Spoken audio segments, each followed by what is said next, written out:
Welcome back to the Spurs Talk Show. I am Shawnee. We got Connor with us. We got Jay coming in a minute. We might have a couple other people as well popping in over the next 90 or so to talk all things Tottenham. I hope you're all happy and healthy, doing the things that you love with those you love to do them with. Like there it is, like talking Tottenham. It's an interesting day. As you can see, I've been shameless and I've titled the headline, "Are Tottenham about to break the transfer record?" Because I'm panicking a little bit. I'll be entirely honest. I promised you all that there'd be a new club's highest earner and/or a new transfer record at the club over this summer. And thus far, I've been entirely mudded. Connor, how are you, my man? Good to see you. Yeah, good to see you, mate. I'm very well, thank you. Looking forward to chatting. Although, yeah, it's all gone a little bit quiet, hasn't it, since the euphoria of a couple of weeks ago when we thought we were getting both Kudus and Gibbs-White. But yeah, I'm sure you've got some nice rumours for us to chew through. Always, mate. Always. But unfortunately, the Rodrigo story that I had the audacity to put out last night has been sort of debunked a little bit by Pletigol, who knows a thing or two about German football. He doesn't know too much about Spanish football. I'd rather lean into the more positive news that's coming out of Madrid itself and the Madrid Journal. We're going to talk about him. We've also just heard from Graham Bailey, who I swear to God, that man appreciates me because I'm always using his content to talk about Tottenham. And then I swear to God, when I throw things out there in the zeitgeist, I think he hears it. And whilst we haven't ever actually formally communicated, I think that sometimes he's like, you scratch my back, Sean, I'll scratch yours. Because we were just talking about Kolo Muani on Football Inc.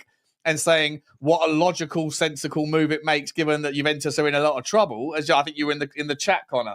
And then about 30 seconds later, Graham Bailey comes out with a Kolo Muani. Juve to deal is really struggling because Juve haven't got the money, all the things we were talking about. And you mentioned regarding their threshold in the comment section. And now Muani to Tottenham's back on. And we love to see it, Connor. We love to see it. Be an ITK. All I need to have is some inferences, some unspoken, unwritten relationships where if I keep hammering out the Graham Bailey, then Graham Bailey keeps feeding me the stories. We love it, Graham. I know you're watching. And your mate Jamie Brown, just send me a little Instagram or a Twitter message, mate. We can get in the dirt together, in the mud.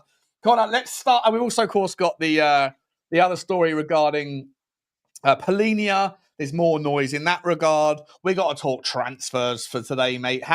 Listen, where do you want to start? Do you want to start with Rodrigo? Do you want to start with Kolo Muani? Do you want to start with Polinia? Do you want to start with Zabarnyi? Because apparently, what's his name?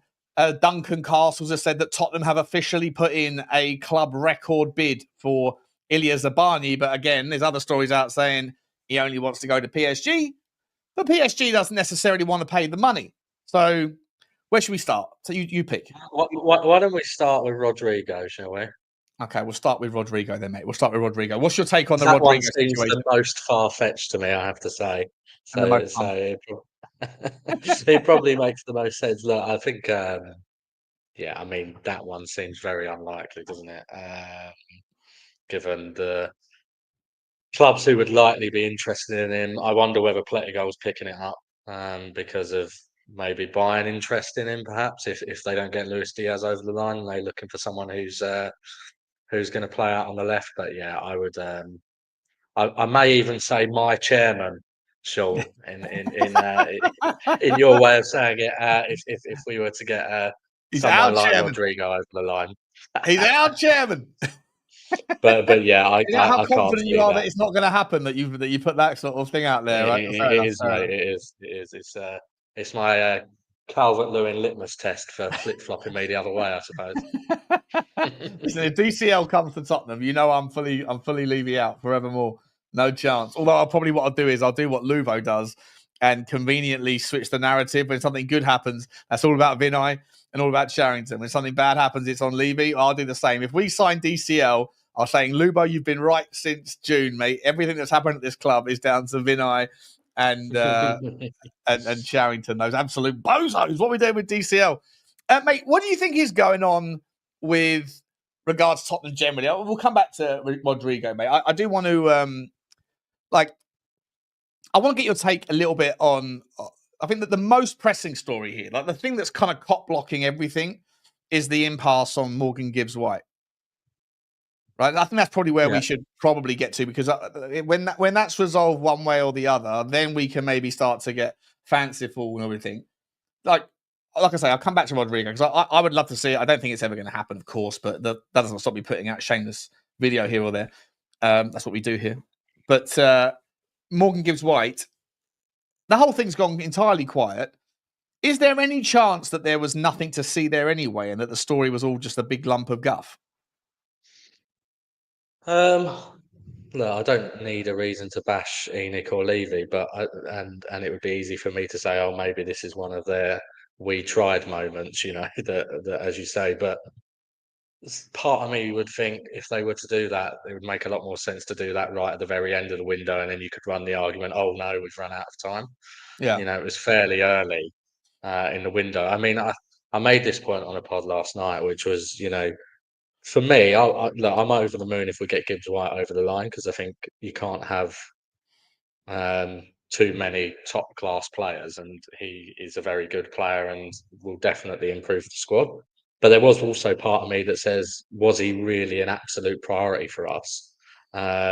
Given his best position is probably the 10. You've got Maddison and Kulu who can both play there, or 8, where we've also got abundance of 8s. Now he is an improvement on what we've got in some of those positions. So as I say, I'm very happy to get him over the line. But equally, I don't understand why it would work in such a way that it blocks you from doing anything else. Because, why can't we have this bumbling away in the background? I appreciate they don't want to necessarily sign someone instead of him, but we still need to get a 6 in. We still need to get, someone probably who can cover left centre back, left back, and we arguably need another attacking signing anyway. So you can work on more than one deal at once. So I don't really get why it's holding everything else up, unless it's convenient for it to hold everything else up.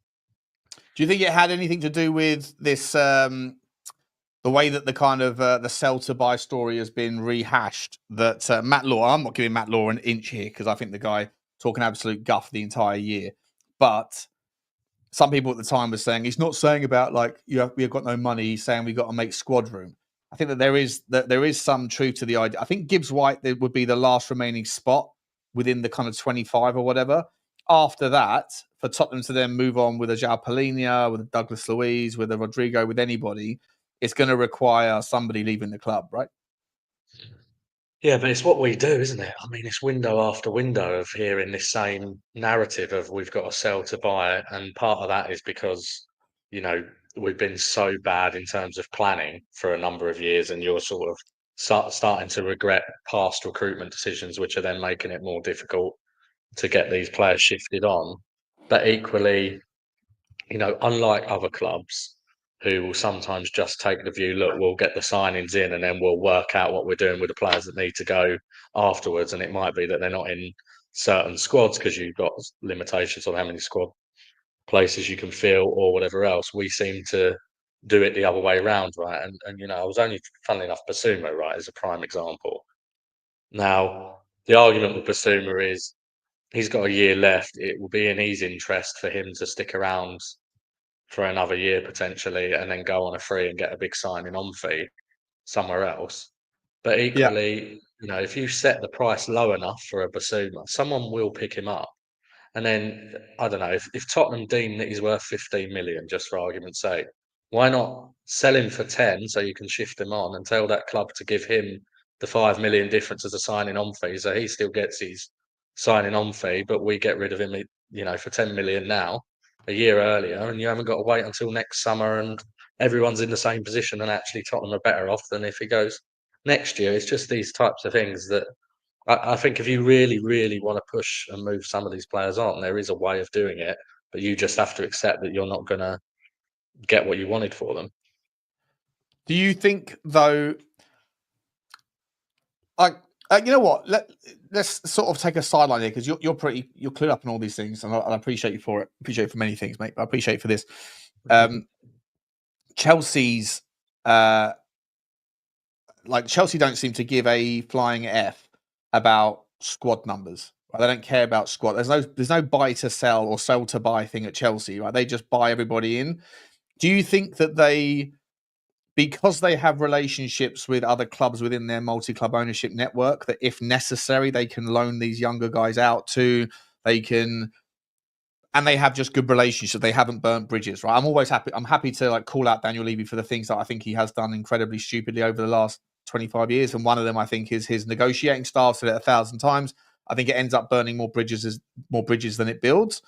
And so, like when you're picking up the phone, there's not a lot of people that are answering it, right? So, how is it that Chelsea can just forget about the money side of Chelsea? Like we all know what they're doing in that regard, but in terms of like squad registrations, how is it that they can just be like, oh, Xavi Simons today, tomorrow it's someone else, tomorrow, yesterday it was somebody else. Like there seems to be absolutely no sell to buy considerations there.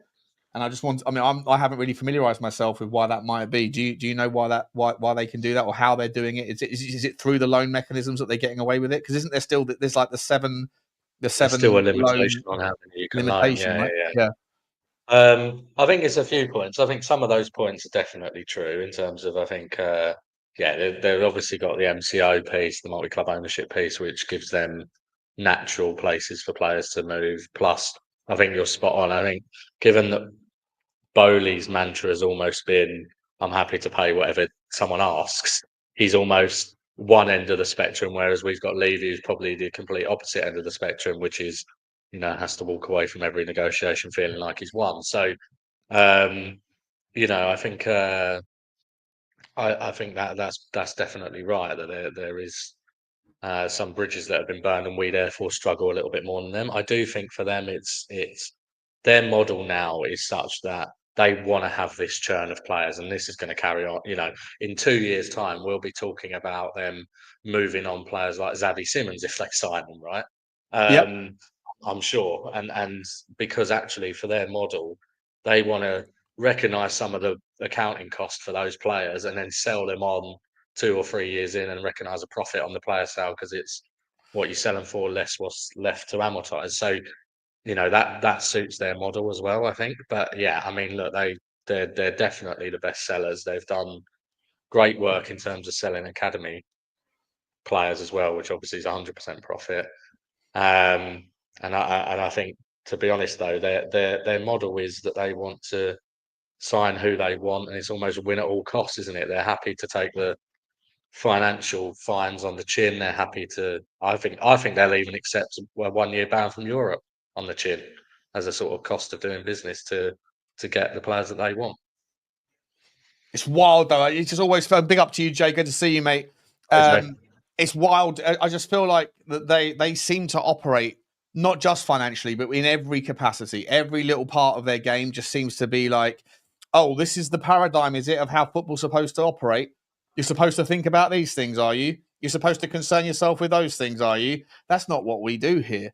That's not what we do. We don't do football the same way that everybody else does it. We don't give a fuck. And it's frightening to a degree, because I mean, at the same time, I'm not suggesting for a second that their model has been successful. Yes, the Club World Cup tick, congratulations, but it is largely a pre-season or a post-season sort of walk around, kickabout. But they have won a lot of money from that, and obviously they won the Conference League, but they're back in the Champions League this year. For me, I think this year will be the telling point for Chelsea, having spent what they spent, having done what they've done.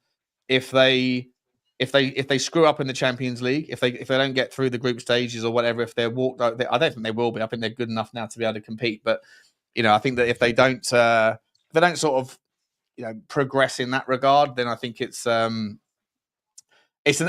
different model, and it's an exciting model if you're a Chelsea fan. But I also maintain, last thing I'll say on it is I think that they've almost stolen the enjoyment out of transfer windows for Chelsea fans, let alone everybody else. Because if I'm a Chelsea fan, I don't care about Xavi Simons anymore, because we've just done Jamie Gittins, we've just done we've done João Pedro, we've done Delap, God knows what else is coming through the door. And I feel like sometimes as a fan, you sort of want to like let the story marinate a little bit, let the fans enjoy the prospect of what you've just signed before you move on to the next one. Jay, how you doing, mate? You okay, buddy? Yes, not bad. Watching Chelsea buy more players. How do you feel about it, mate? You're usually very pragmatic in your okay, so So I look at it like two ways here. One is the business model is a good model in terms of like it depends on because a lot of fans will be like, and this is the funniest thing about it, almost like there's more than one way to skin a cat, but there's no guaranteed way to get to the top. So when people critique spend, I always be like, look at Chelsea, like in terms of how much they spent and this and that, and it's like, what? This is the first season they finished above us since Clear Lake has taken over. So when fans are just talking about spending, I'm always like, well, the model they've got works 2-3 ways. One is you are guaranteeing young players 6/7 years of income at a decent level. Do you know what I mean? So straight away, they're going to be predisposed. Also, you're bringing in some of the best young talent across the world. Thank you, Blake. It's like you're bringing in some of the best young talent across the world. So that's going to be a good thing. The feeder club aspect reduces the need for precision. So with Spurs, we need precision because we haven't got so many spaces for these players to develop. Whereas with Chelsea, they can move them to Strasbourg. They can sell them straight away. They're very blunt about it. They're making profit on Madueke. Even, players that aren't playing well, they're still holding the value up. Do you know what I mean? They're holding the value up of these players. If Nkunku played for Tottenham and had the time that he'd had at Chelsea, he'd be worth 20p. He genuinely would be worth, we wouldn't be able to sell him. Do you know what I mean? As in like, but they're like 40 million, 45 million. And I'm like, it's impressive. Now, in terms of the feasibility of it and long-term aspects of it, now they're getting to a point where with the Club World Cup Championship, they making Champions League was huge for them because it just changed the landscape of everything they're able to do. Club World Cup doing that too. And now they've got Strasbourg as a dumping ground to move players on, things. I think from my personal point of view, I personally wouldn't love it to be my club because it feels very transactional, very much like players are like a stock. So it's like making love with an escort, right? It's not quite the same. Exactly. Do you know what I mean? You'll freshen up, you'll go over there, you'll be like, okay, well, like, when in Rome, wear a toga. Do you know what I mean? Or not a toga, as it is. But the aspects around what they're trying to do, I'm not looking at them and being like, oh fuck, like Chelsea. I'm just like, they're doing their model. We have our model. Like I appreciate that theirs might give you more dopamine hits because there's constantly transfers coming through and stuff. But I don't look at them and say, if I was Tottenham and I had to buy 6 left wingers in 2 years, I'd be like, that's poor recruitment. I wouldn't be like, oh my God, I love all the transfers. I'm like, what are we doing? Like, why are we failing with our transfers? Why are we not developing the players properly? But it's like I said, there's more than one way to skin a cat. It's like all of these clubs are trying to find the best possible route. The best possible route to be successful. And I'm not going to begrudge any way. Do you know what I mean? When we didn't spend any money and made a Champions League final, people use that as a stick to beat Tottenham with. And when I'm like, sometimes it's continuity that gets you there. Sometimes you need the big money signings. Sometimes we need to up the wage bill. It's like, I don't know. I don't know what is the definitive path the other side of that coin, isn't there? Like, you look at everyone thinks that Tottenham's failure, I know Connor definitely makes the point, and he makes it strongly, with regard the wage to turnover ratio as being like the obvious outlier when you compare us to the big six. Connor, I'll let you come in here and sort of kick me back on this one. But when you look at the guys that are successful, the big five above us, and then you say, well, look, Tottenham have got a comparable stadium, comparable revenues, comparable everything else. But the reason why they have success, well, there has to be something that's different. And the obvious outlier in that is the fact that currently at least, it's no longer so much about spend; it's now about wages.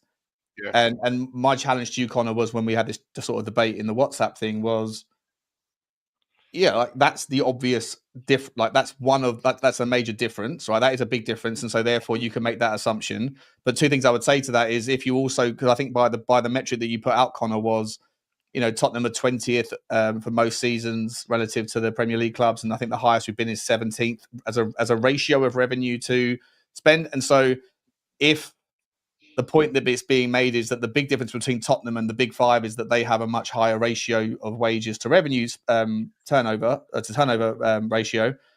Well, you can make that same argument about 14, 13 other clubs in the Premier League that also have a higher wage to turnover ratio than Tottenham do, but they don't have the same success metrics. And so when you extrapolate that model out and kind of go, yes, that is a point of difference between the successful clubs and Tottenham, but it's also a point of difference between the other unsuccessful clubs and Tottenham. So is it as big a talking point as people think it is? And separately, the second point I'll just sort of jump into on that is that you can look to other teams that have spent ridiculous sums on wages, and the consequences of getting those transfers wrong are what teams like Manchester United are going through, which is cop blocks everywhere they look, where they can't get these guys off they have ambition, they have the money. If they didn't have these ridiculous commitments, then they would be able to do more than what they currently can.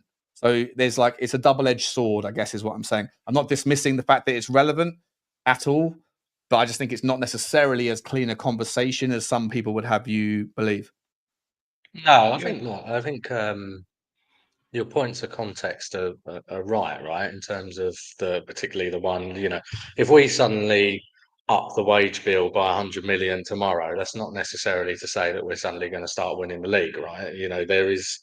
There's a whole host of other variables clearly that are at play, and one big variable, to be honest, is just about having a clear and coherent strategy over a number of years in terms of the way that you recruit players and the way that you think about recruitment, and Liverpool have probably been the best example of that. And I know it's easy to say that because they've just come off of a title winning year, but I think they are the best example of a very well run and successful club for sure. Yeah, but I think what Liverpool probably get right is they get right at that point at which they need to go that extra mile, and they have these windows like the one we're currently in where they really go the extra mile, but they are also happy to have windows where they wait, right? And they wait for the right opportunity, and they've been very sort of clear and coherent in that strategy. And obviously they haven't had the churn of managers that we've had, which then means that when you have the churn of managers, you're having to replace players because players don't suit the new system or manager, all of this stuff. So actually, since FSG have come in, they've put in more money than our owners have, but they haven't put in the huge sums that we've seen at Chelsea or City, right?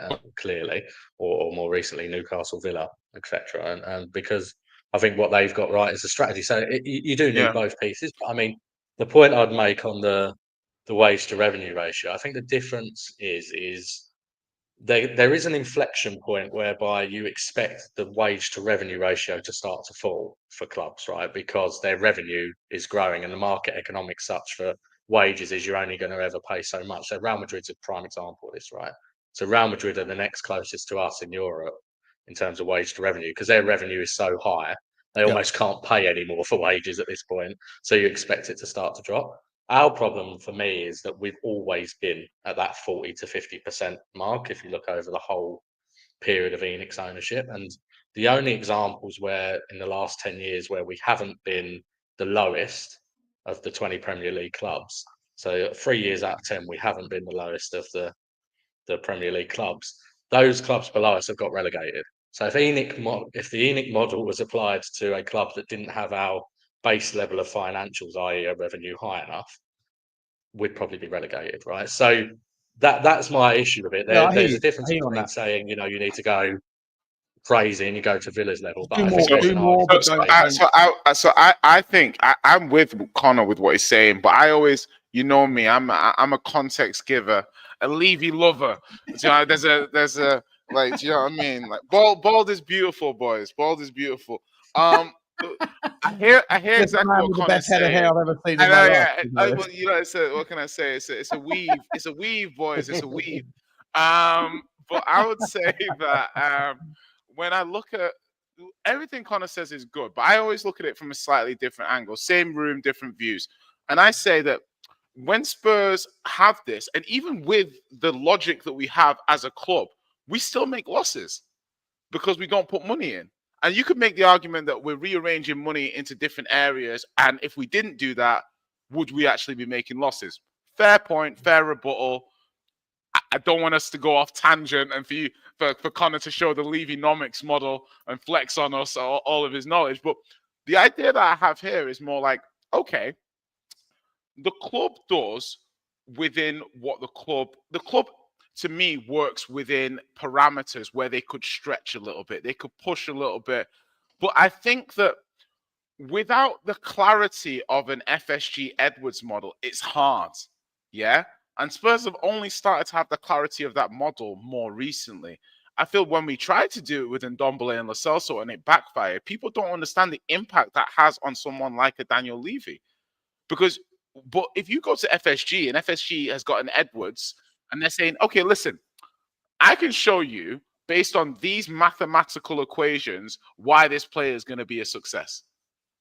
If you're an intelligent person who's data driven, who's used data to get to where you are in your career, you're going to look at that data and you're going to be able to make educated, informed decision.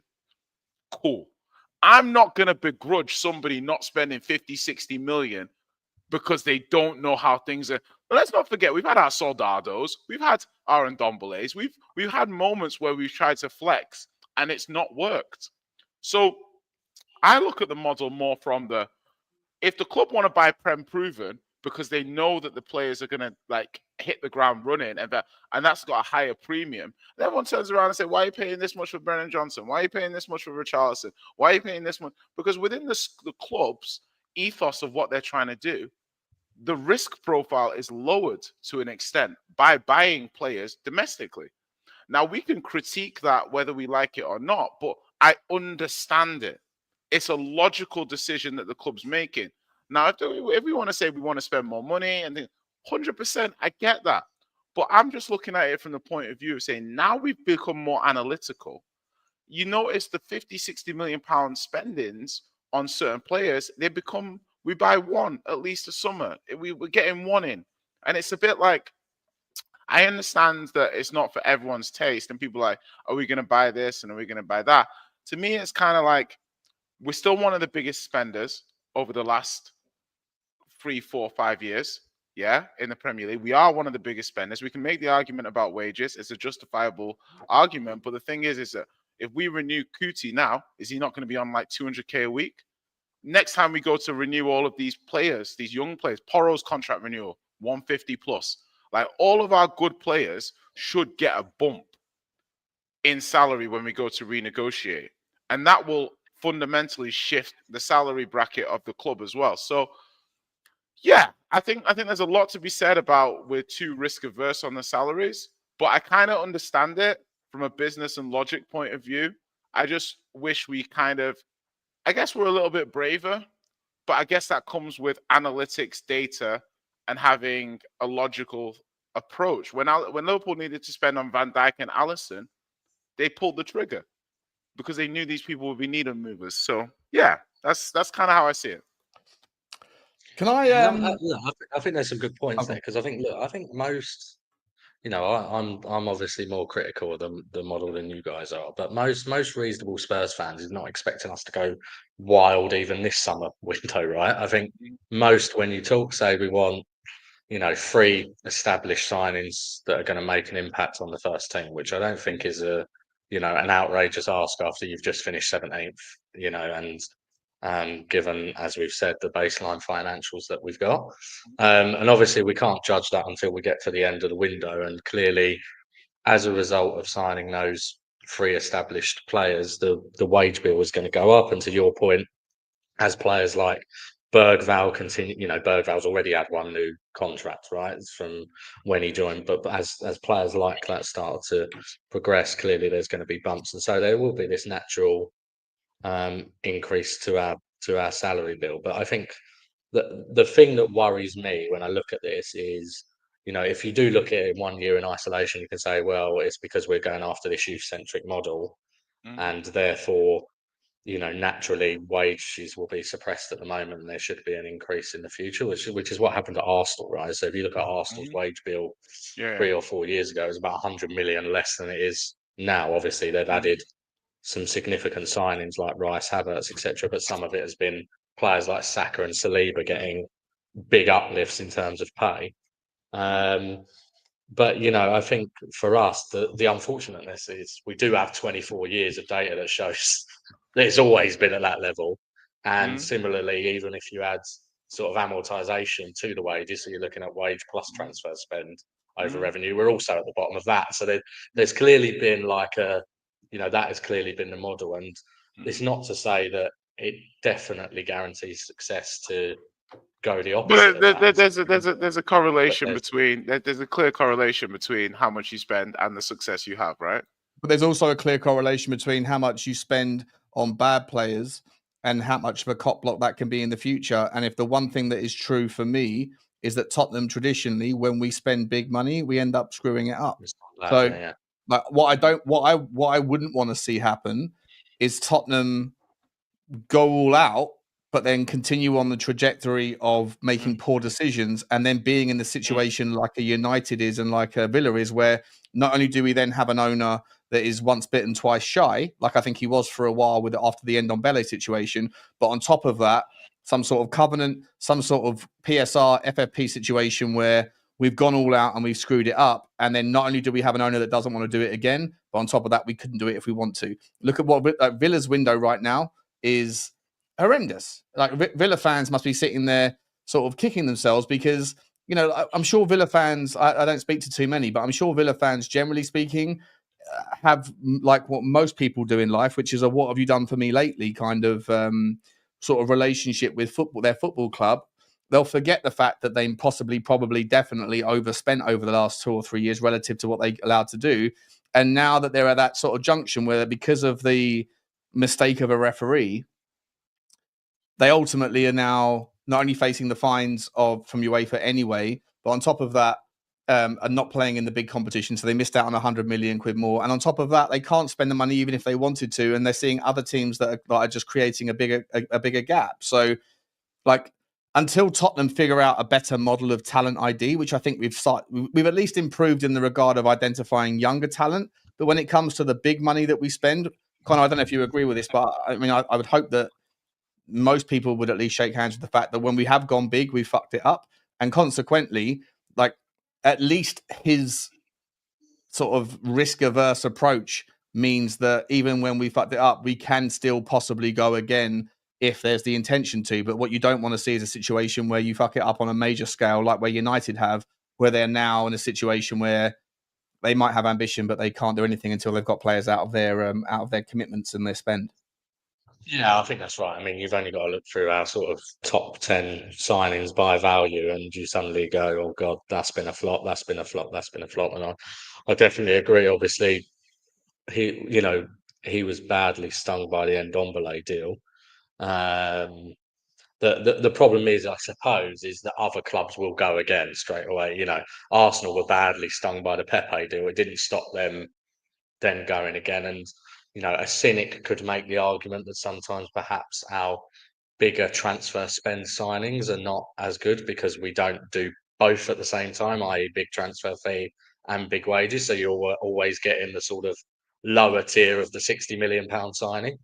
Do you think that there's any? Well, I mean, Ndombele certainly wasn't that, was he? Ndombele I was just about to say, Ndombele is the exception, but a Richalison, for example, was 60 million, but he was only on, I mean, if you believe Capology and sources like that, he's only on 90, 100k a week, which is not particularly high wages for a £60 million signing. So, whether there's going to be cases both ways with that one, isn't there? Where you could argue it either way. And to your point, United have obviously got examples where, not just example. I think that a different, more pertinent sort of case study would be Newcastle United, that have done or tried to do this summer what Tottenham fans have been asking Daniel Levy to do for many a summer, which is, to dare to do, right, to go after the big boys. But on every single occasion, everyone, apart from Anthony Elanga, who I still maintain doesn't suit their model anyway,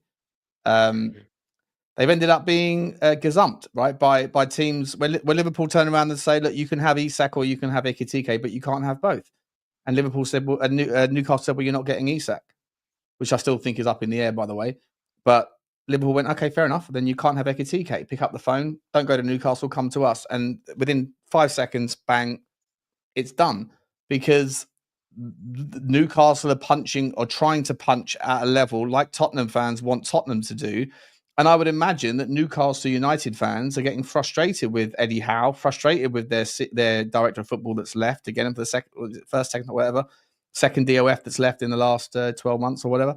And their owners, because to the layman, we've got the wealthiest people in the world running our club, and Ashley left us in a relatively good position financially from a PSR FFP perspective because of his tight purse strings. And so why can't we do what we want? Why can't we go out and spend this money? And they get pissed off with the rules. They get pissed off with everybody, apart from the reality of the situation, which is that Newcastle don't have the draw that Liverpool do, that Arsenal do, that City do. And and they don't have the draw that we do, right? Still, no, you're right. They don't. Exactly. Even Vista doesn't want to go to Newcastle. Apparently, he wants to come to Tottenham, even though Vista is like their primary target, because I think that they realise that they've wasted 8 weeks trying to go after fish that they just can't hook. They don't have a strong enough fishing rod to go after the size of those blue marlins that they're trying to go after. And Tottenham, I think, Tottenham fans, I believe, and it's okay, it's dare to dream, I hear you and all that stuff, but just within the balance of context here, I think that you have to also respect the order in which you sit in the pecking order, right? The pecking order of football politics means that when Tottenham go after a player like Newcastle have tried to do 5 times this year, if one of the big boys also want that guy, then, you're not going to get the guy in all likelihood. And then what happens? The fans don't care about the context. The fans only care about the fact that, David Ornstein put out a link saying, or Fabrizio Romano said that Newcastle are interested in this, or Tottenham are interested in. I actually, just to sort of quickly contradict myself, I actually think that Tottenham fans have woken up to that. Good to see you, James. I think that Tottenham fans have woken up a little bit to that, because when that Rodrigo story dropped, I put out a shameless video. You know what I do? This is what we do here. But I even mocked the story as I was saying it, because we all knew it was ludicrous, right? And then and everybody in the comment section either said, "Oh, Sean, you're a joke," or "Sean, I love the joke that you know how shit this is as a story before you're putting it out." So at least Tottenham fans, I think, are waking up to the reality of the pecking order. I think we know where we sit now a little bit more. Newcastle fans haven't really figured that out yet, and they're starting to get frustrated with their owner, their manager, their director of football, because the intention is there according to the rumours, but the reality is far from it. I think the thing is there with Newcastle, I think there's a couple of points as well. One is where Newcastle is. No offence to anyone in the chat who's from Newcastle, but there is a point geographically around, where do people want to, and people never want to talk about this with football, but if I've got a family, I've got kids, do I want to go and live near Newcastle? Maybe not. Maybe I prefer to be near London, or even go and live in Cheshire and play for one of the Manchester clubs or Liverpool, right? So I think that does impact them. John is right, by the way, on that capology point as well. So I think that impacts them. I also think, to be honest, I think because they're so concerned about this sort of image of Saudi Arabia investment into a football club and, the sports washing piece, they haven't cheated, right, particularly. And so, what that has meant is their sort of trajectory has been a little bit up and down, a little bit slower. Obviously, they had the year in the Champions League last year, were not in Europe, back in it now. But I think what that has meant is that it's harder for them to attract players because they just haven't had this complete upward trajectory. Because actually, to be honest, for all intents and purposes, Newcastle stuck to the rules, right? They haven't done any of the sort of intra-group asset sales. They haven't looked at selling their women's team. They're sticking to PSR broadly. So, and I suspect that's slightly frustrating. And there's obviously those types of rules weren't in when Man City and Chelsea did it, so they didn't have that to worry about. And similarly, we don't have it to worry about because we've got the platform of having high revenue, etc. already. So, yeah, I do think that is the quote. I do wonder whether at some point Newcastle are going to go, right?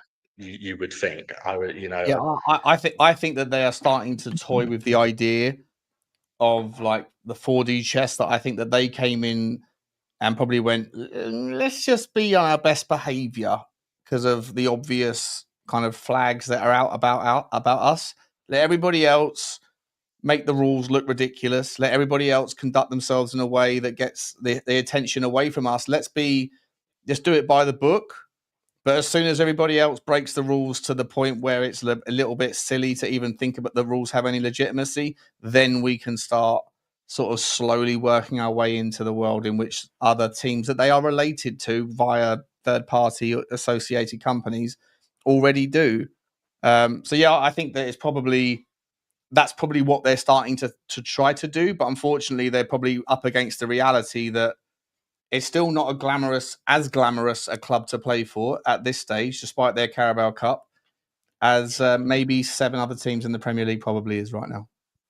You know, James, how you doing, mate? Welcome. How did you fix the shitter, whatever it was that you were fixing? the boiler, yeah. The boiler. Lovely old lady's boiler. That's it. Yeah. do you have to get the plunger out occasionally and fix the? No, I don't do that now. You can't pay me you're above money that to stuff. do that. Yeah, no. I'd say no to that. No, not for me. Yeah. Clean the skid marks off the pan before I go get the plunger out. Come on now, what are we doing? No, I just leave them after. You know what I mean? New toilet. Exactly. Yeah. You brought me here under false pretenses. On that basis, can I use your toilet just before I leave? Absolutely, yeah, absolutely. Good to see you, mate. We're talking about the predicament. I don't know how much you heard. We're talking about the predicament of like Newcastle. Like, what is the right approach here, right? So Daniel Levy obviously trying to do things, but is he ambitious enough? You know, Chelsea don't seem to give a shit about the kind of traditional mechanisms of squad registrations and money spent. And you got Newcastle United are trying to do what Tottenham fans want Tottenham to do, but they're sort of they're swinging a lot of bats, but not hitting many balls. You know.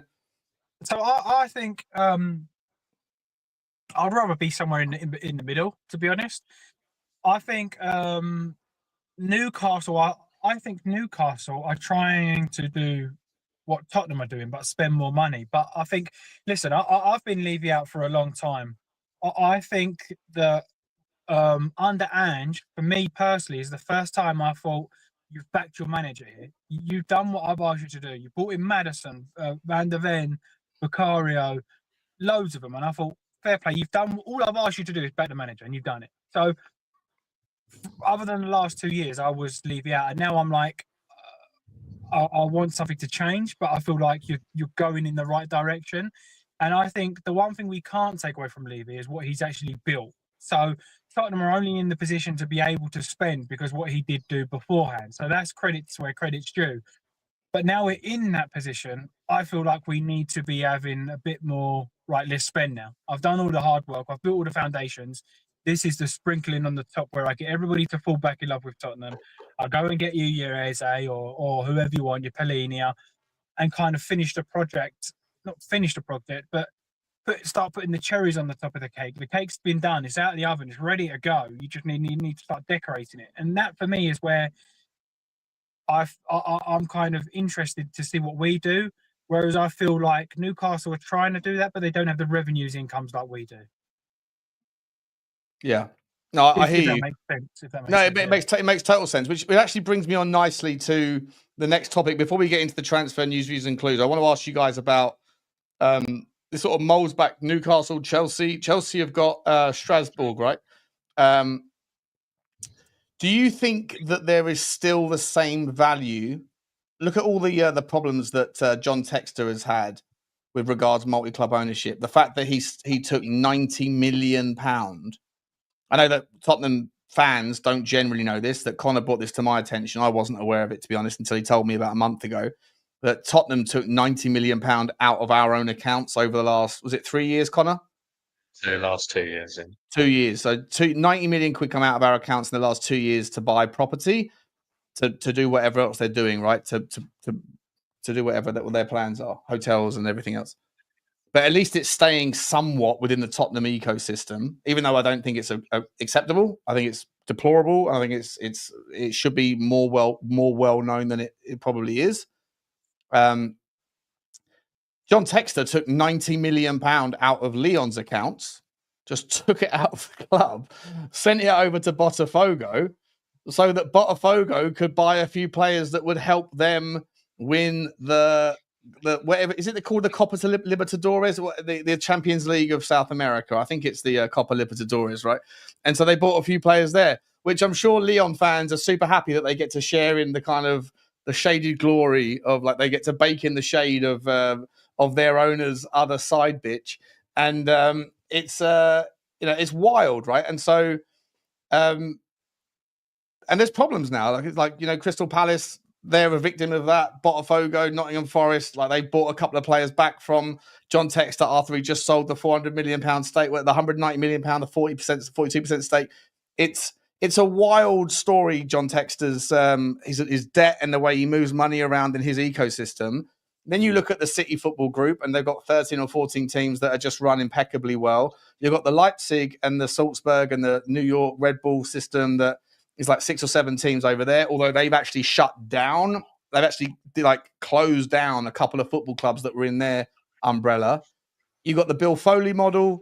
Bill Foley, if you go and ask Lorient fans in France whether they were happy about the idea of being placed in somewhere in the pecking order of that, like, there's pros and cons to the idea of an MCO, like massive pros and cons. Lots of shared learnings, lots of ability to have access to markets and things. But Chelsea obviously was, before you came on, James, we were talking about Chelsea's ability to buy as many players as they want, and then when need be, they can just quickly get a deal resolved by feeding them out to Strasbourg, for example. Do you think that it would be? Is it still as attractive an option? Do you think that Tottenham should at some point go and buy a club, maybe not necessarily in Europe or in the kind of UEFA sort of category, so that there's none of that kind of issues that we saw with Crystal Palace and Forest and all that? But do you think that Tottenham should still go into the MCO market as a way to seek some of the benefits, or do you think that's just another distraction, another cost center, another sunk money, all that stuff? Yeah, I'm the latter, to be honest. I want us to start focusing on Tottenham and get us back to where we should be, and have a few more glory days like we've just had before we start taking responsibility of drip feeding another club or another business or whatever it is. So for me personally, I think perfect one club, get one club where it needs to be and where it wants to be. And Daniel Levy is now coming out and saying, I want to win the league, I want to win the Champions League. So before starting another project, I would get the one that you're doing complete and then go on to your next one. That's how I tend to work better. If I start a job, finish a job. If I start a job, then start another job, start another job. Oh, what's the saying? I would then be in the middle of 10 jobs rather than actually completing one good job and then on to the next one. It's funny, Sean, we've almost gone full circle on this debate, because actually when you think about ENIC, when they very first bought Tottenham, they were one of the first multi-club models, right? They owned stakes in Rangers and others, didn't they? At that point, and look, I mean, you spoke a little bit about it. Then obviously the benefits being you share data, you've got, you've got that sort of feeder club piece as well, and the ability to move around transfers, etc. I don't think it's quite as beneficial as it used to be, because now you have UEFA effectively disregard any transfers that you do between your own clubs for being able to recognise the profit. So Newcastle had this when they sold. Who was the winger they had? Who they sold to Saudi? Very pacey, tricky winger. Saint Maximin. That's it. Yeah, Saint Maximin. Yeah. So when he went out to Saudi, that was completely disregarded. So I don't think it's quite like it was. And look, I agree with James's point to some extent, which is like we have enough issue with trying to get them to focus on the football club when they only own one football club, let alone when they own multiple. So yeah, I'm not sure it's the right way for us to go. And also, I'm not sure ENIC go that way. Actually, I think for them, I'm not sure they're necessarily in the business of going to get another football club either. But I think at this stage they're probably not, but they were before. Sorry, Jake. I was just going to say the one thing is that, like, it's opinion. Like, for me, I think there's so many good players in football now. There's just a lot of good players, and I've never, like, someone will be like, oh, Garnacho, I think he's a good player. Like, so everyone will have opinions about stuff, and I think there's a certain razzmatazz to certain players that you're going to buy. I guess the thing for Spurs is you want to improve the scouting. You want to improve the do you need? I said, what is a feeder club for? Or what is a a satellite club or multi club system? It's like you're basically saying we want to have the ability to overflow. So the players that don't work, we can send there. We can develop people there. Like I said, so I'm almost like, okay, that's great. Connor makes a perfect point. We can barely focus on one club. Yeah. How do you expect us to focus on 2 or 3 clubs and hold them to a high standard? It's very difficult. There's just different business models, and Chelsea went into this with a very much and they've gone in with open eyes, and they're saying, okay, we're going to treat footballers like stocks. You know what I mean? Yeah. We're gonna sell when the stock's high, and we're gonna try and buy undervalued stocks. We're gonna try and I'm not upset about their business model. I don't hate our business model. It's just there's a lot of we still have the 5th, 6th biggest revenue, and if the teams above us do everything right, what right do we have to finish above them? That's the way I've always analyzed it. Could we do things better? 100%. But unless we overachieve, why are we finishing above the teams above us who have bigger budgets? We're waiting for them to make mistakes or mess up in order for us. So you can, spend more of your budget. Okay, cool. But now let's say we spent more of the budget last season, and it's a trade-off. You can say, okay, well, would we have had the season that we had we spent more budget? Maybe not. But if we had that spent budget, had the season, and maybe not won the Champions League, would we be making 1 or 2 big sales right now to balance the books? Do you see what I mean? So it's like you spend within your limits so you don't have to make bad decisions in the future to mitigate, underperformance on the pitch. That's the one thing I've always said over the last few years. Spurs have not really sold anyone we didn't, Harry Kane at gunpoint with 1 year left on his contract. But apart from that, we've done a good job of trying to do that. But that's the issue at the moment. I don't think there's one universal way to be able to do this. Do you know what I mean? So do you think that's a lovely segue, mate? Because as we move away from the kind of general stance of the ownership into the specifics now, you're talking about selling players to raise budget. I feel like this summer I've been paying so much more attention to things outside of Tottenham because of Football Inc. And I feel like my experience is that it's not just a Tottenham problem, but there seems to be a trend right now where there's so many players that just don't want to leave the clubs that they're at for whatever reason, right? Or there's one left on their contract, and they think they're going to get a Saudi bid at the end of when they're on a freebie, or a USA bid. But like, you just look at Tottenham alone, you've got probably 3 or 4 players that Tottenham would be more than happy to move on, but they just are not willing to budge, according to all reports. And then it's not just Tottenham. You look at United, there's 3 or 4 players that just are not willing to do it. Although Marcus Rashford, I think correctly for his own career, decided to take a 10 million or whatever it was, a 5 million quid hit on his salary to get that loan deal. You look at Gyökeres, and his agent was the person who sacrificed his own fee to get that deal done. But like, there's so many examples of this, and I just think that it's not as easy to move on players as it probably you'd like it to be, because at the end of the day, these players don't have to leave if they're on a contract. They can just say, no, I don't want to go. I don't want to go to Turkey. I don't want to go to Saudi Arabia. If you're going to let me go, it's going to be to a club that I want to go to. And Tottenham have players that they want to move on at a certain price point, but the players don't seem to want to leave Tottenham because they think that the place that the people that are after them are not of the same caliber as Tottenham. And so, there's delusions of grandeur in their own mindsets, potentially, Jay. Yeah, no, I think that there's I think the funniest thing is a lot of these players are probably better than fans think, or vice versa. Maybe sometimes they're not as good as they think they are, per se. So it's like Spurs need to get more comfortable with forcing players out. I think we do need to as a club. I'm a nice guy. Do you know what I mean? Like I'm not too moany on the players, but I understand that, like, sometimes it's of your own volition, the problems you cause. Like, I didn't say give Ben Davies a new contract. So if you choose to give Ben Davies a new contract, that is a club decision. So how am I going to, do you know what I mean? I'm like, Frank, Levy, Vinay, Lang.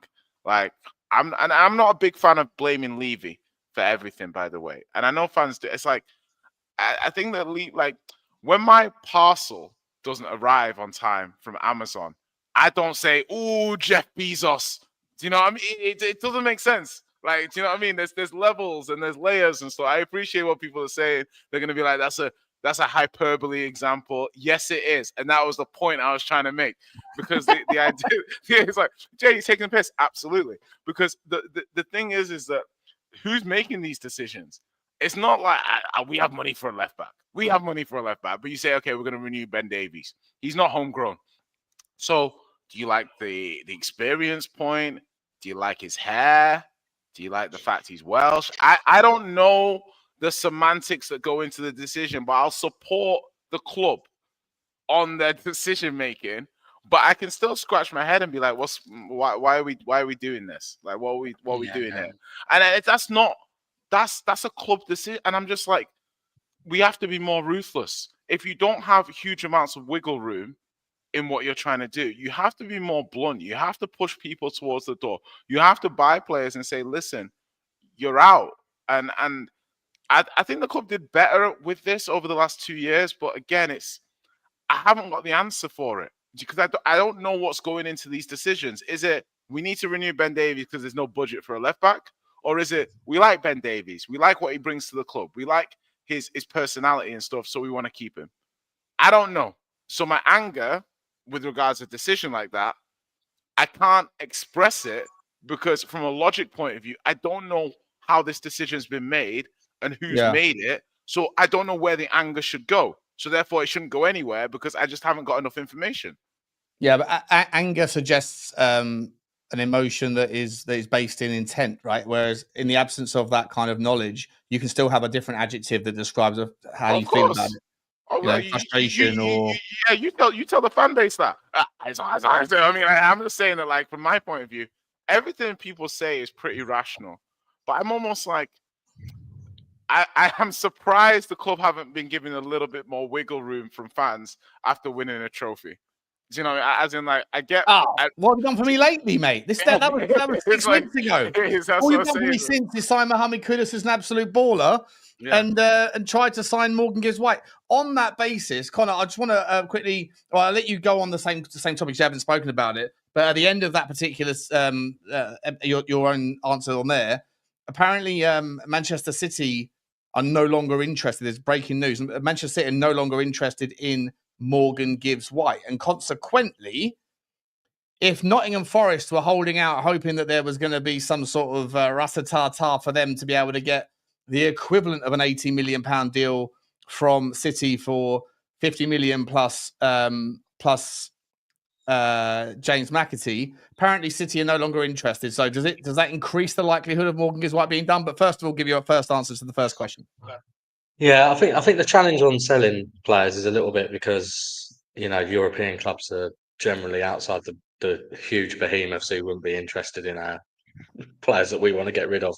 Don't have a lot of money, right? So, you know, I think that is I think that's not helping the likes of us and others who are struggling a little bit with selling players. There's the bit about dealing with Levy we spoke about earlier. There's a bit about the geopolitical situation in the Middle East and whether players want to go to Saudi anymore. Do you know what I mean? And that seems to have died a little bit of a death. So I think, you know, all of those things. But I do agree with Jay's point.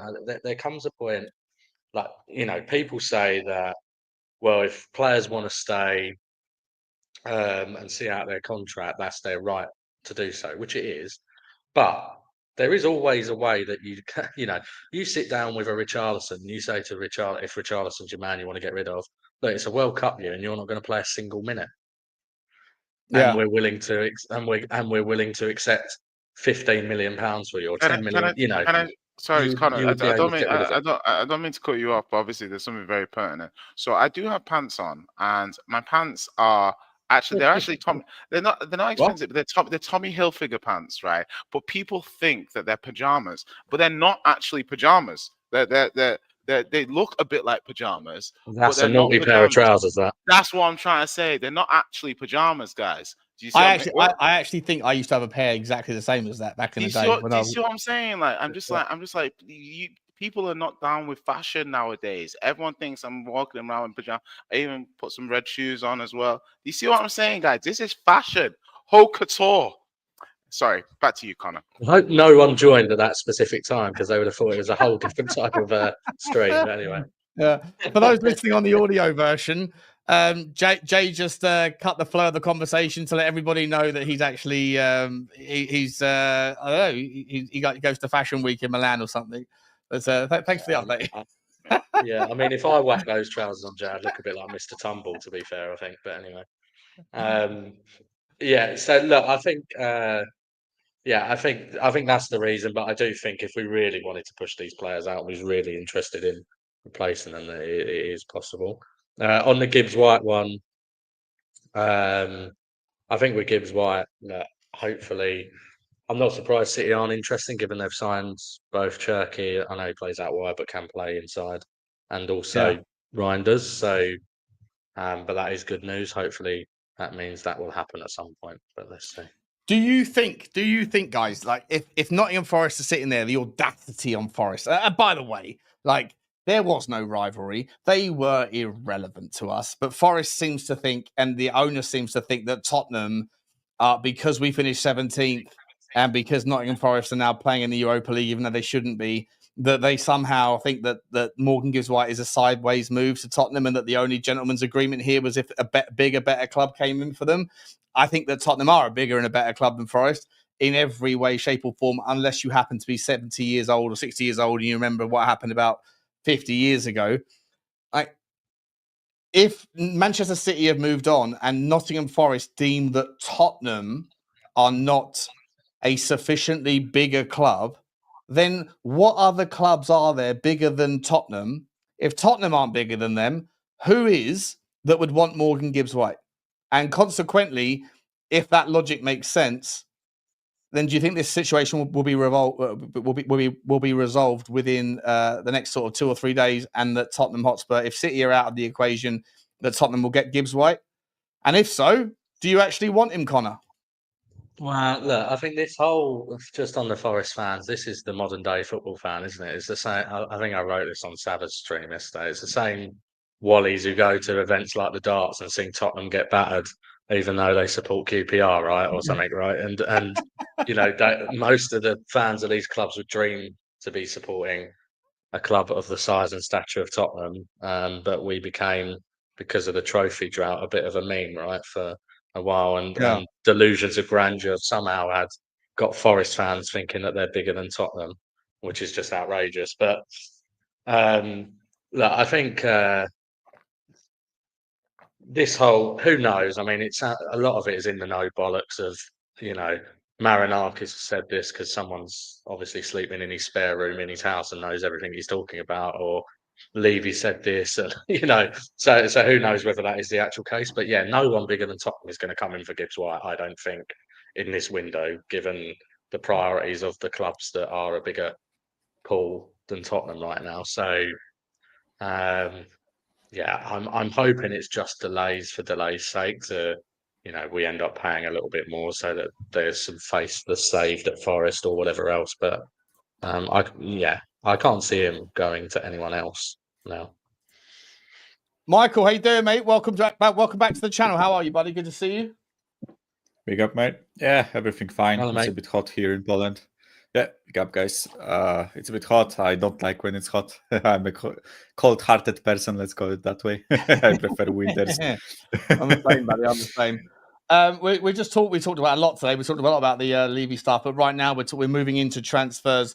The breaking news, not that it's breaking, but it's not really major, but that apparently City are no longer interested in Morgan Gibbs-White, and according to other reports that Tottenham apparently are not a sufficiently big enough club to meet the gentleman's agreement that Gibbs-White had shaken the hands with Marinakis, saying, "Hey, let me go if a bigger club comes along." He said, "Yeah, sure," but that didn't include Tottenham in his mind. If it doesn't include Tottenham and Manchester City are pulled out, then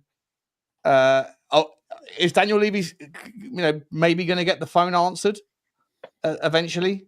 Because I don't know what other club is bigger than Tottenham, but that would still want Morgan Gibbs-White if it's not Sissy. But we are smaller than Forest, apparently, according to some fans. So I don't know.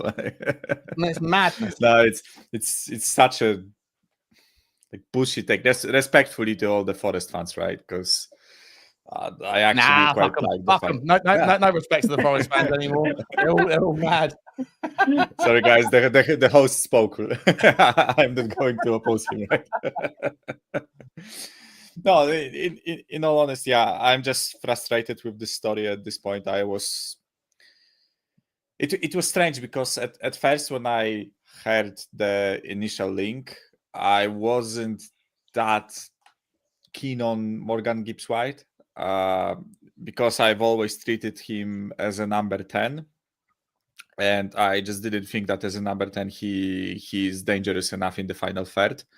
But then I started, and it all happened within like 4 hours, right? Because from the first rumor up until here we go, the initial here we go, we got like 4 hours difference, right? So then I started listening a bit to Forest fans and doing my own research on FBref and other places. And I got really keen on the fact that he's more of a number 8 rather than a number 10. And number 8, I think we need, right? Because number 10s, I think we have 2 of them that are seriously good enough in Maddison and Kulusevski, right? I know they are not perfect players. I know they are not like City or Liverpool level, but I think for what we need and what we want to do, I think they are good enough. And as a number 8, I think Morgan Gibbs-White is better than the options we have in the squad, right? So then I got really keen on the transfer, but then the whole like release clause, Marinakis being butthurt fiasco happened, and honestly, I'm tired with this transfer right now. I want it to resolve in one way or another. I just want the transfer to be done already. Would you rather him come in, or would you rather him go away and we've got 60 million to drop somewhere else? I am happy if he comes in. Let's put it that way, right? But it's not like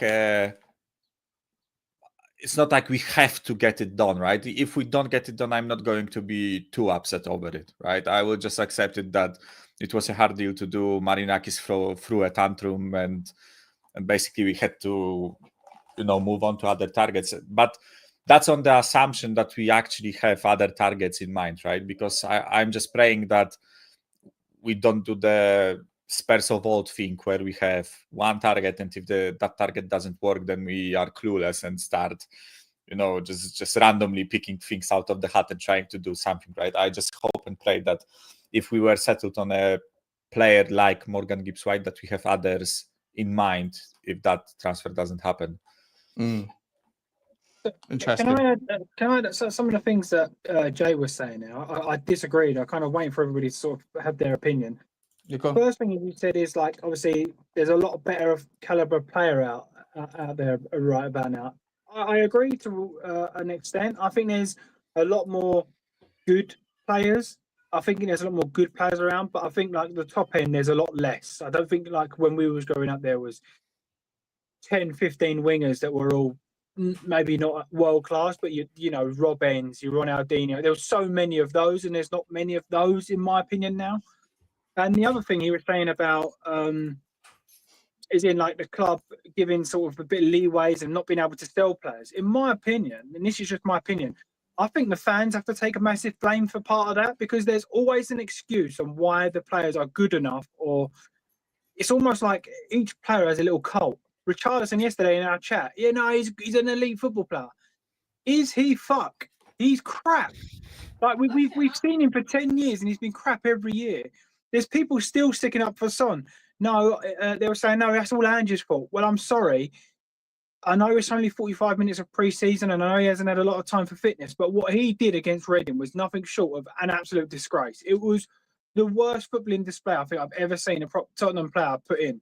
Didn't track back, like I said, the whole time. Couldn't control the ball. I was told, no, but Andrew will play him here. Frank's going to get the best out of him. And I know it's only 45 minutes and it's kind of all we can go off of. But it's the fact that there's always an excuse for the players. That's why we don't sell them, in my opinion, because there's always like, the club are listening to everything everyone says, and they go, "Oh, Richarlison's all right. Yeah, let's give him 1 more year. All right, we'll swap the manager and see if he can work with him." That didn't work. All right, let's swap the manager again and see if he can work with him. And it's like, before you realise it, we've gone for 2 or 3 managers. We're 3, 4, 5 years down the line, and we are still in the same position as we was 5, 6 years ago.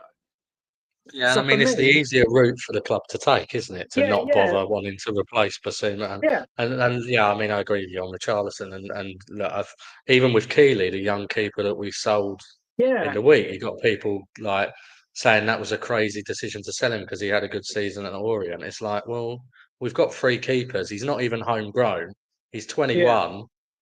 So, Yeah. you know, he's never going to make it realistically at But the it's the Prem same. level.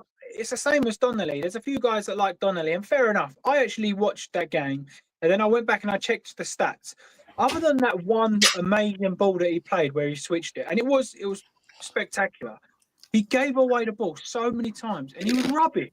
He was rubbish. If we've been honest, he was absolutely. But no, I thought he did really well. Yeah, that pass. Did you see that pass? I'm sorry, but we can't slate Brennan Johnson for scoring 1 tap-in 90 minutes and then give credit to these people that, in my opinion, if you're a big club, you're sold. The Chelsea keep hold of their midfielders because they've had 1 good goal or 1 good season or 1 good match. No, they go, you know what? Donnelly now, what we should be going is championship teams. Join him, 10 million, and we'll put a buyback clause in it. But we don't. Our fans are like, no. Wait, no, who should be going to Championship? Donnelly? Yeah. You want to sell Donnelly? Yeah.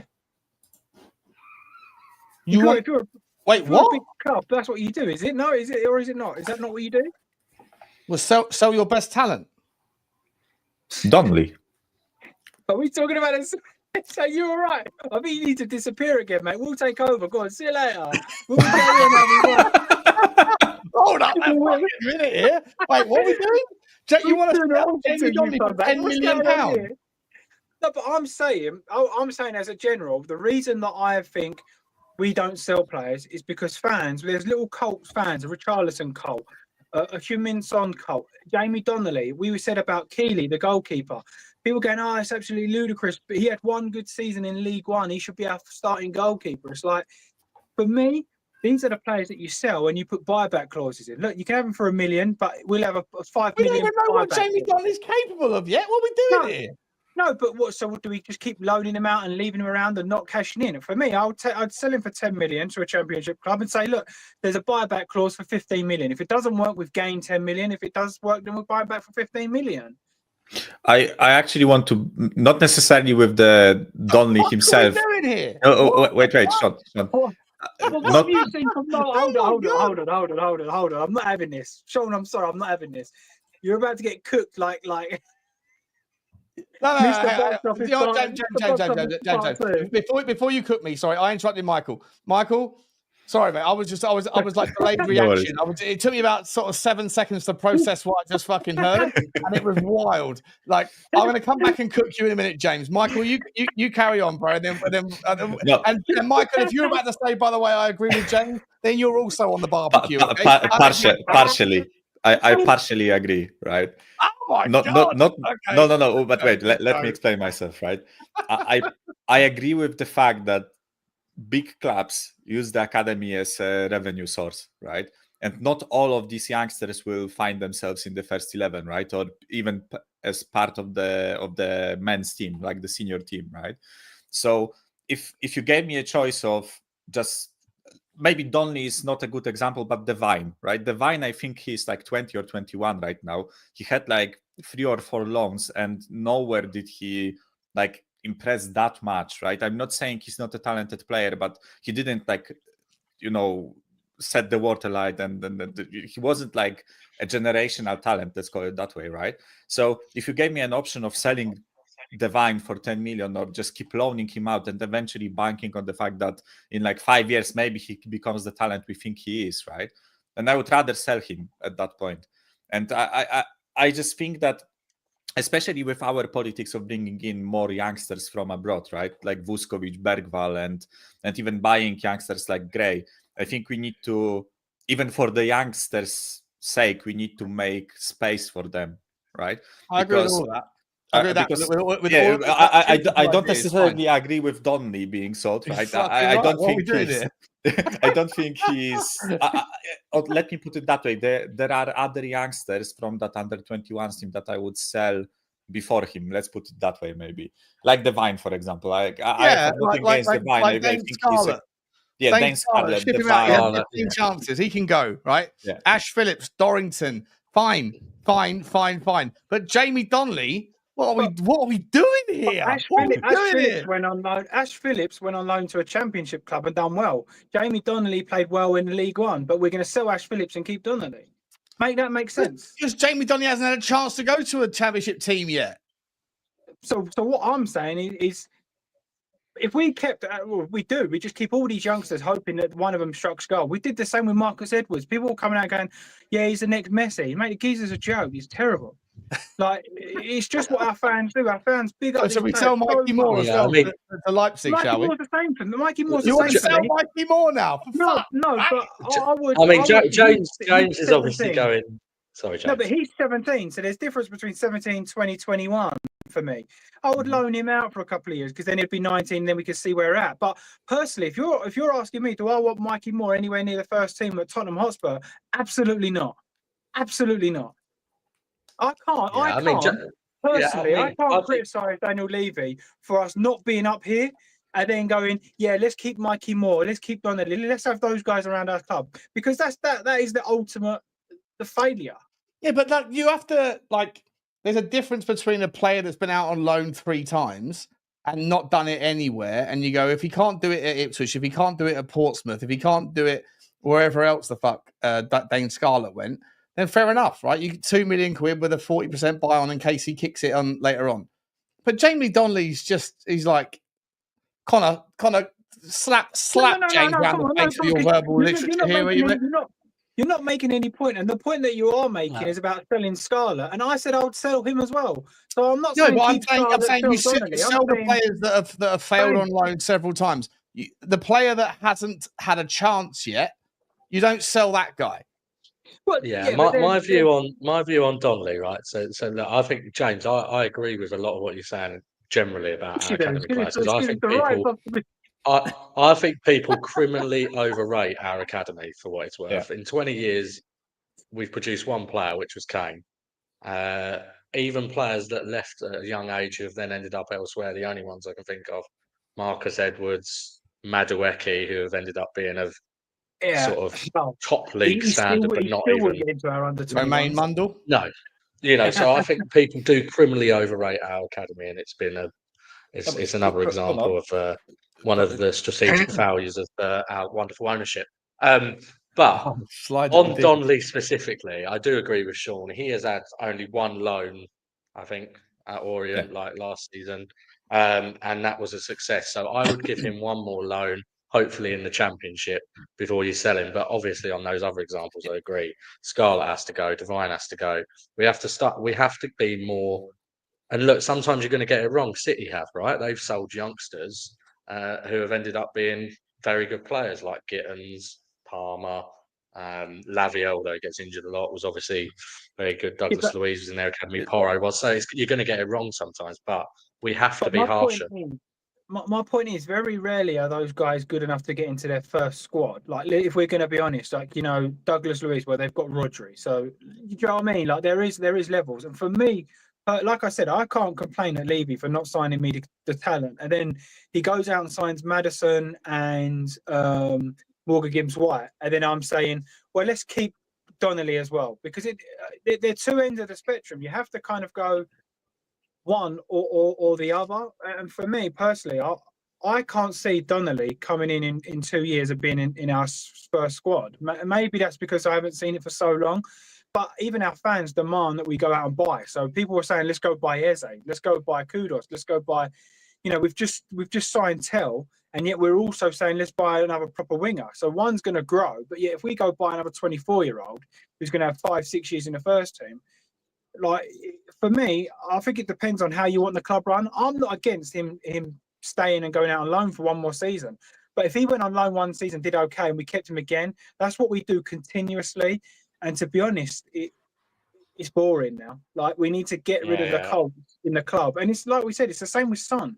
We was told, but it's would you rather right now make room in the squad by selling Jamie Donnelly or by finding a way to force out? Who would you rather sell right now, Jamie Donnelly or Heung Min Son? Heung Min Son, more money.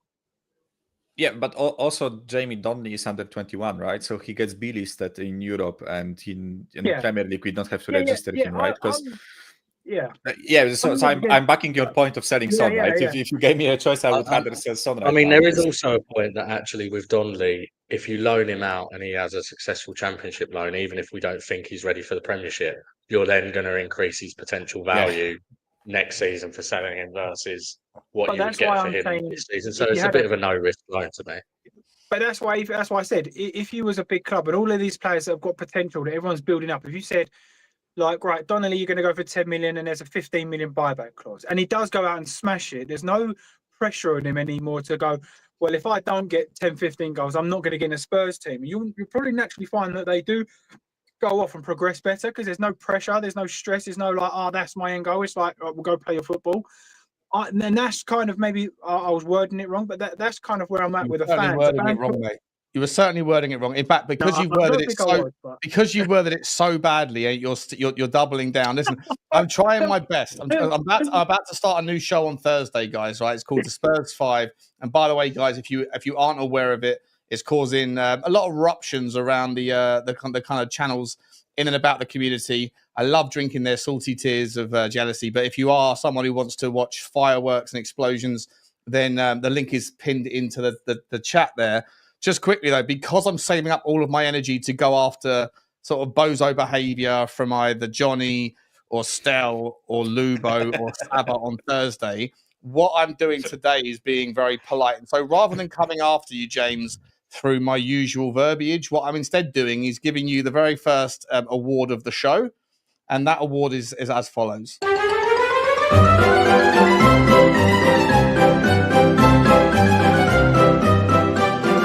It's the clown show of the week. You're selling my boy Jamie Donnelly. You're getting the clown show of the week award, my man. It's ridiculous. Sorry, you when we get 2-3 years down the line and you go, oh yeah, he hasn't been what I thought he'll be. I'll be sitting here and I'll be like, yeah, clown show what? I've seen it before. James, like, even to, because I want to add a bit of context to some of the comments in the chat, right? Because I'm seeing that, City sold Cole Palmer and they sold this guy and that guy and the other guy and the other guy, right? If you look at City's academy products, right, you could seriously make a whole bloody team out of their products, right? And it would probably finish top 4 in the Premier League, right? Rodgers, Frimpong, like other guys, right? Cole Palmer, everyone that they sold, right? But the thing is that these guys became the players they are right now because they left City, right? Because at City, they had no space to grow into the players they are right now, right? Because City had Rodri, City had Kevin De Bruyne, Erling Haaland, or even Aguero, like all the other guys along the way, right? So, yes, there is a possibility that if we sell Jamie Donnelly, he becomes next Jude Bellingham, right? Like there is a small possibility, but it is out there, right? But if we keep him at our club and just don't loan him and don't play him, right? Just keep him because he's this great talent, but the guy will be getting like 500 minutes a season. He's not going to grow as a player and he will eventually become a shit player, right? So unfortunately, it's really like a risky game of balancing, of just determining whether the talent is good enough to invest time, money, and patience in them, or cashing in when you have a chance to, right? Because I feel like there were plenty of players, like let's say Dane Scarlett, about whom there was like shitloads of hype around him, right? Not only within Spurs fan base, but there were people from other clubs saying, oh, look at this Dane Scarlett, next Harry Kane, whatever, right? If you sold him at that point for, let's say, 15 million pounds, right? That's 15 million pounds pure profit on the books, right? And Dane Scarlett turned out to be just like, an average League One striker, probably, like at this point, right? and we would have 15 million pounds for him. And right now, he will probably run his contract down and just leave us on the free and end up playing for Huddersfield or something, right? So I agree with James, like on this point that if you want to be a top club, sometimes you have to be ruthless, right? And there isn't like enough, there shouldn't be enough patience and time to let players just develop 6 years on loan. And I hear you on that. I definitely hear you on that. But when James, sorry, Sean, one specific example of Jamie Donnelly, I think is mad. One last point, because I just think it's the same as any player. Like what we said. Say you could have got, I don't know, like we're saying, 5-10 million for Scarlett, 5-10 million for Marcus Edwards, 5-10 million for Madueke, 5-10 million. Before you realise it, you're then sitting on an 80 to 100 million pound kitty that you've just sold dead wood or rubbish to. And if they do succeed, you've got the buyback clause. That's the whole point. It's like for me, Jamie Donnelly, I would, if someone come up to me and said, "Here's £10 million, can we take Jamie Donnelly?" I'd say, yeah, as long as we can have a buyback clause in it, no problem at all.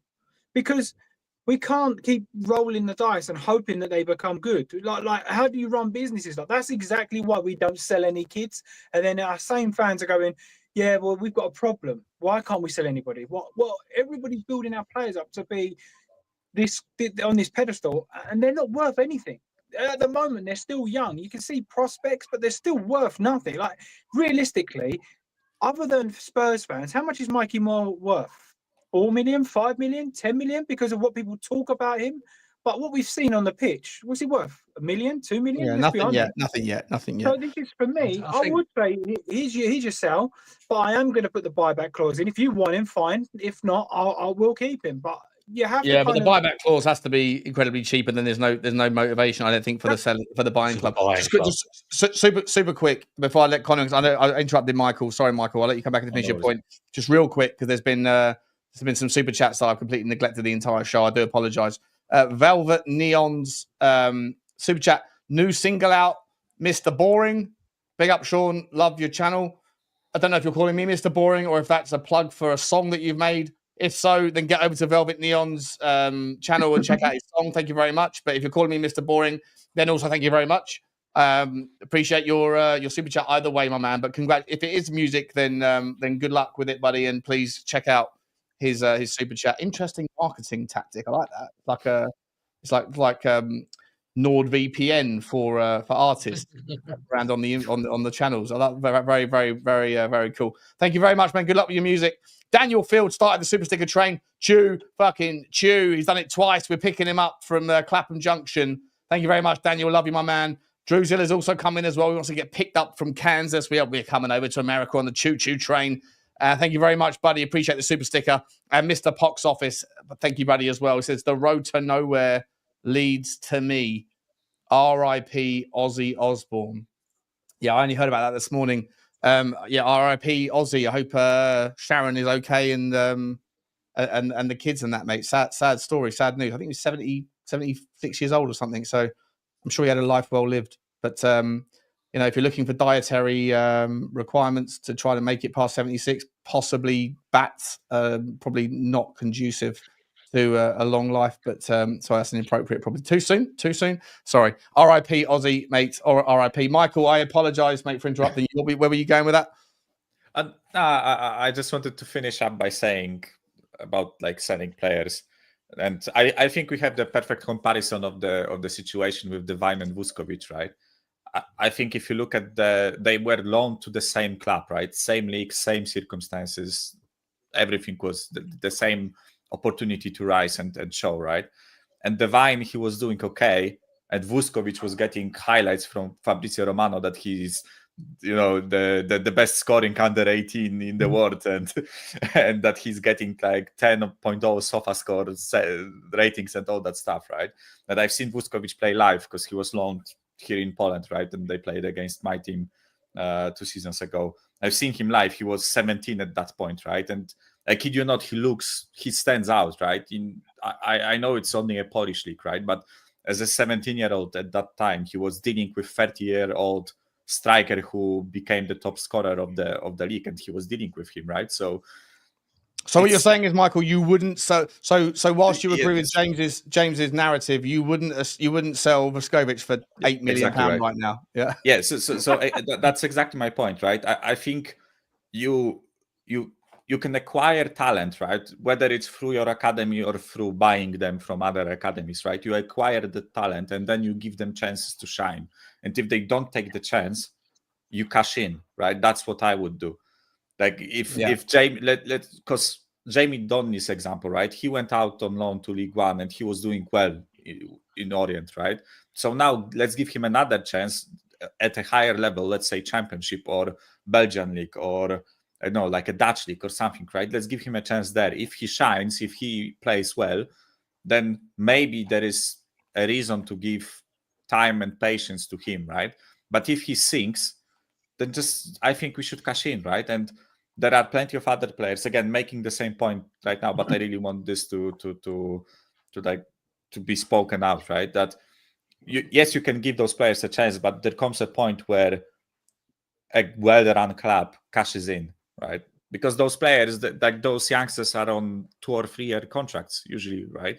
So it's not like they are going to stick with you for next 6-7 years, right?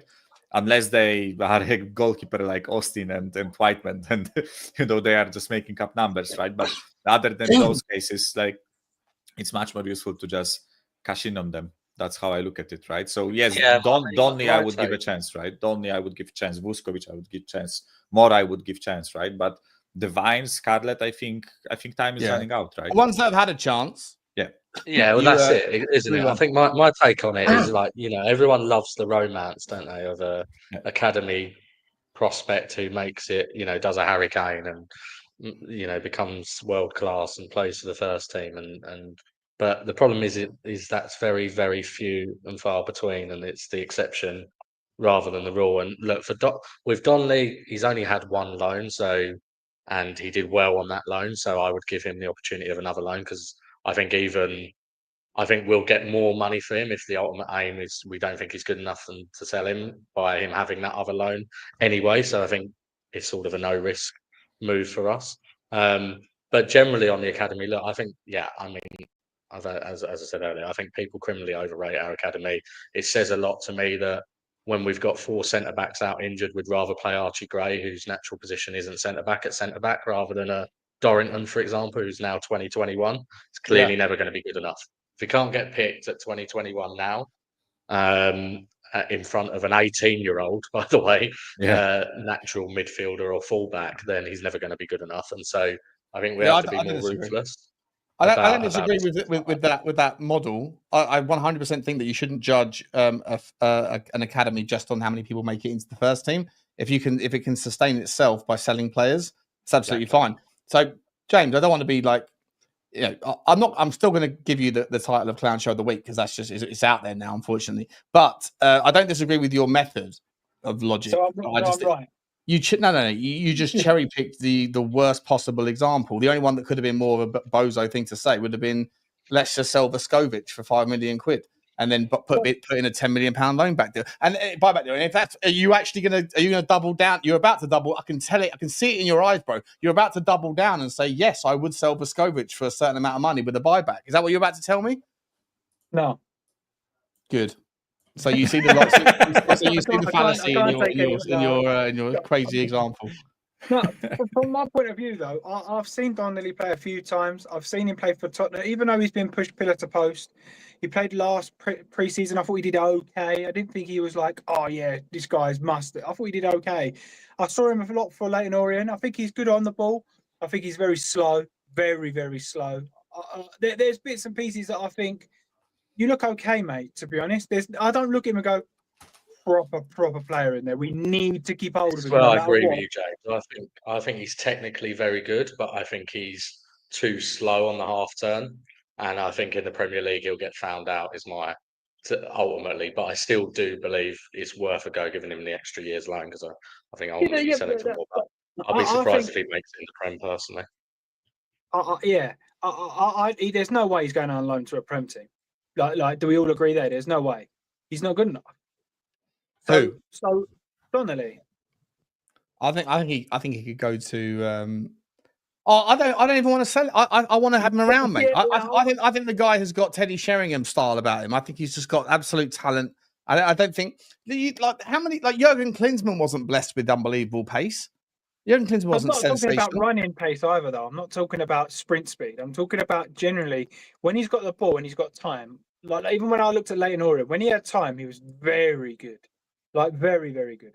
But the moment they pressed him and hustled him, and he would lose the ball. And I found that on the weekend when he played. I know it was only Reading, but the moment he had loads of pressure and people pushing him, he lost the ball or he gave it away. The one time he didn't, he had loads of time. He put that beautiful switch past him, which was fantastic. But we're in the Premier League now. Like if you were talking about playing for the big boys, then you're going to have to produce on the stage every opportunity you get.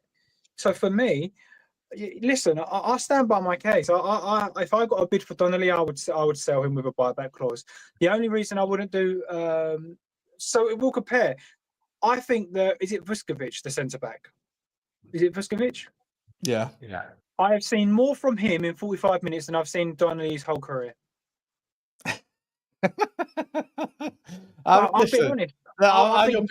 You're being so unbelievably harsh on Don. Donnelly he's not played in the Tottenham. He's had 45 minutes in a Tottenham shirt, and then in pre-season last summer or the season before, whenever it was, he got 45 minutes as a left back. Like, let's at least give him. Let's at least give him the tour. Can we give him the tour? Yeah, of course, yeah, fine. But for me, and I'm not against that. I'm just saying, as a club, we should be looking to get rid. We can't be moaning that there's no money and we're not doing the right thing, and then go, yeah, but Donnelly, look, he's cute, isn't he? Look, there's potential. What do we do? Fuck off. That's what we do. Next one in.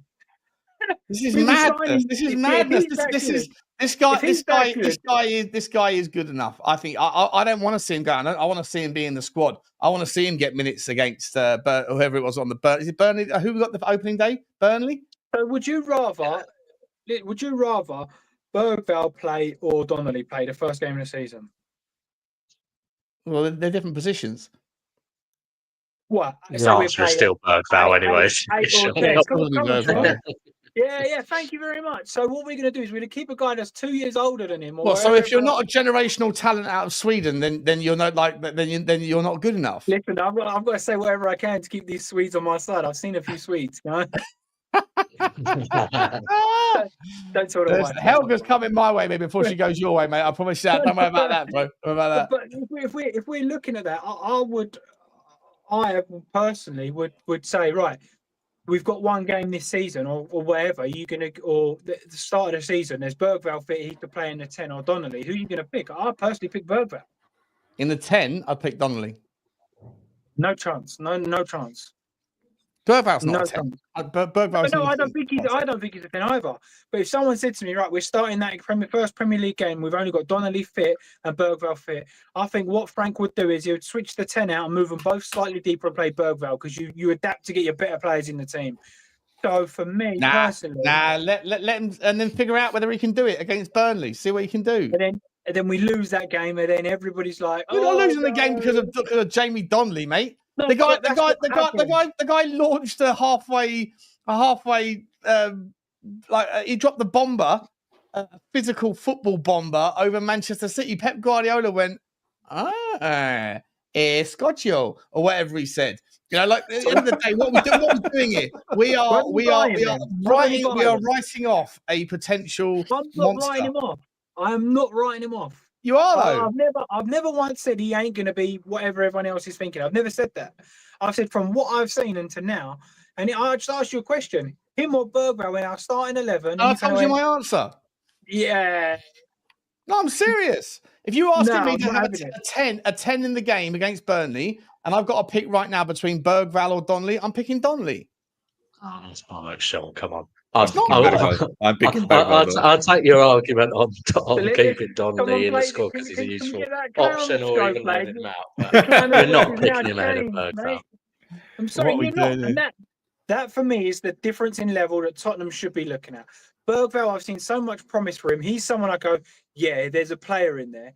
You know what? If you are picking Berghvall in the 10 when he's absolutely not a 10, ahead of a guy that's a 10 that has absolutely excelled at every level of depth of water that has been asked, he's been thrown into. You know what you are, mate? Not only are you the winner of the Clown Show of the Week, my man, you are also... Just when you thought your squad was getting proper, that player won't leave. They call that cock blocker. You are cop blocking Jamie Donnelly. You're cop blocking Donnelly, mate. Listen, I look at myself. What the as a fuck great, was that? I would say I'm a good swimmer, right? So I swam in my pool all the time. I swim up and down. Are they going to drop me in the middle of the ocean and go, yeah, but he swam in the swimming pool. You see how he gets on in the sea? Well, at some point, you've got to go in the ocean. At some point, and Burnley's not exactly the Mariana Trench, mate. Burnley's like the paddling pool outside the Seychelles. What are we doing here? Come on, mate. It's the greatest. It's the greatest pool that's ever. Like, it's perfect, guys. Let me just do a couple of super chats and then we'll carry on. Give me 2 seconds. We got to Mr. Pox. Thank you very much, Mr. Pox Office. Blaine Devlin's in with a super sticker. We're over to Northern Ireland. Thank you very much. We're picking you up, Blaine. We're picking you up, as are, mate, 10 of your boys. You've just gifted 10 Spurs Talk Show memberships. What a legend you are, mate. Thank you so much. I was wondering what's going on. I can see it right now. He's also said, it's payday, Shawnee boy. Your sugar daddy's back. My sugar daddy. My sugar daddy. I'm happy, mate. I'll take, listen, whatever you want, buddy. Whatever you want.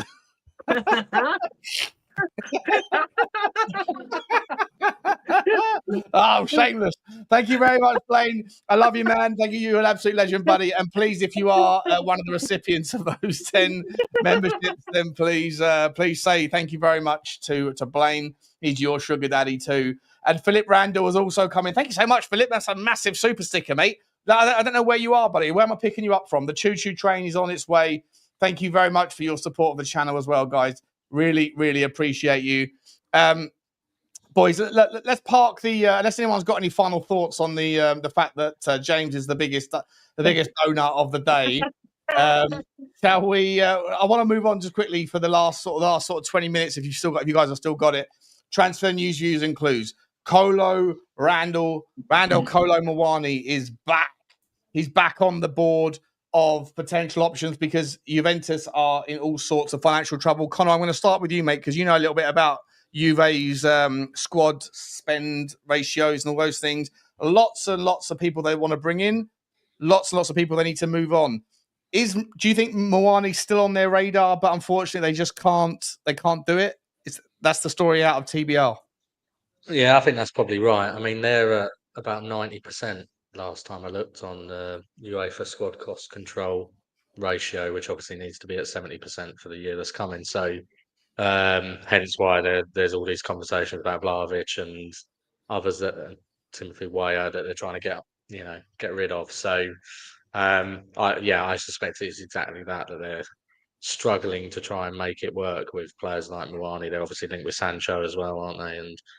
And they want to get rid of Luis. So I think it's I think they've definitely got struggles. As well as the financial stuff, they've got a whole host of legal issues going on, I think, as well, Juventus. So it's a bit of a shambles of a club. So we'll see. I mean, look, for us, obviously, if that was a deal that could be done, it would add a lot to the squad, right? In terms of the versatility that he could offer, in terms of attacking positions, a real sort of competition for Solanke over Richalison, who hopefully we do sell at some point. So we'll see. But, I'm not optimistic about it just because of the way that he sort of wasn't interested in the loan deal. And even though I think the rumours were that we were offering full wages and perhaps Juventus weren't. So I'm not optimistic, but obviously we are in a different position than we were only even 6 months ago, right? Where we were, now that we've got Champions League football, etc. So who knows? How about you, Michael? Are you a big fan of Muani? Would you like to see him come to Tottenham? I'm a big fan of replacing Richarlison. Yeah, it's Adam Cahill that. Jesus Christ. It's my honest opinion. I think Richarlison has been the second biggest transfer mistake in the past decade that we made. I was so fucking furious when we signed him. And I don't know, I just feel like he will stick around like a shit on a boot. And we will struggle so much to get rid of him, right? I would be happier if we just got rid of him and played with Solanke and Lancashire. Honestly, like I don't think Richarlison brings much value to the team. Maybe that's a bit harsh, Yeah, that's probably a bit too harsh what I just did, but you get the point. Basically, I'm not impressed with Richalison, right? And I really want us to replace him. And whether it's Wissa, whether it's Muani, whether it's some other guy like that guy from I think it's Club Rennes. What was the guy's name? Like a young black striker. Lens. 1 meter. Yeah, or Lens maybe. You mean like Leon? 1 meter Malik Fofana, that guy, or Callum Mwendo? No, Mwendo Gassand? That guy. Yeah, he's at Nice. Yeah, it's Nice. Okay, so like if we replace Richarlison with him, I would be so happy, right? I just don't like Richarlison. I don't think he brings much. He constantly gets injured. He doesn't have the qualities of a striker I would love my striker to have, which is being strong on the ball, technical, good first touch. I think Richarlison's first touch is shit. I think he goes to ground too easily. Like, I just don't like this profile of striker. So, yeah, whether it's Muani or Wissa or, as I said, some others, I would be really happy if we replaced him. Yeah, I think Sean, I've got to head. So thanks for having me on. Thanks, mate. Yeah, Appreciate cheers, you, nice to speak. Thanks for coming on. Thanks, guys, please go over to at Leavingnomics 1882. Link pinned in the title of the whole show. Cheers, Connor. Appreciate you, mate. Love you, buddy. Thanks again. He's on Twitter. You can get over there. The link for the Spurs 5 and also for Leavingnomics is in the pinned comment. James, Evan, what were we talking about? We were talking about Kolo Muani. I listen to Evan Gassam for what it's worth. I think it's a really cracking player. I'd be more than happy. But yeah, what's your take on Muani, my man? Nah, keep Donnelly. He's not letting this one drop, is he? This is the takeaway from the show. No, but for me, that is where I am at. They're the kind of players that I want in my squad. The Muanis. He's a good player. He's a very, very good player. That's where we should be. And all joking aside, before the Donnellys and stuff like that go, you do have to get rid of your first team. So for me, he's better than both Richarlison and Solanke. So if you're talking about bringing someone like that in, you could then not sell both of them. But I'm like, I don't care who goes as long as one goes because you're bringing in better. That's all I'm asking for. So I would be all over it. And plus, like you said, he's had a bit of not a bad time, but he's kind of had a bit of a rough with Juventus, and they're now like, we can't take you back. So it's almost like the perfect time for Levy to step in, isn't it? There's a bargain to be had there for somebody that's like a very good player. You kind of expect that to sort of go ahead, or that's the sort of deal we would go for. Yeah, 100%. I think I don't know. There's no links necessarily to Tottenham, but they were previously linked.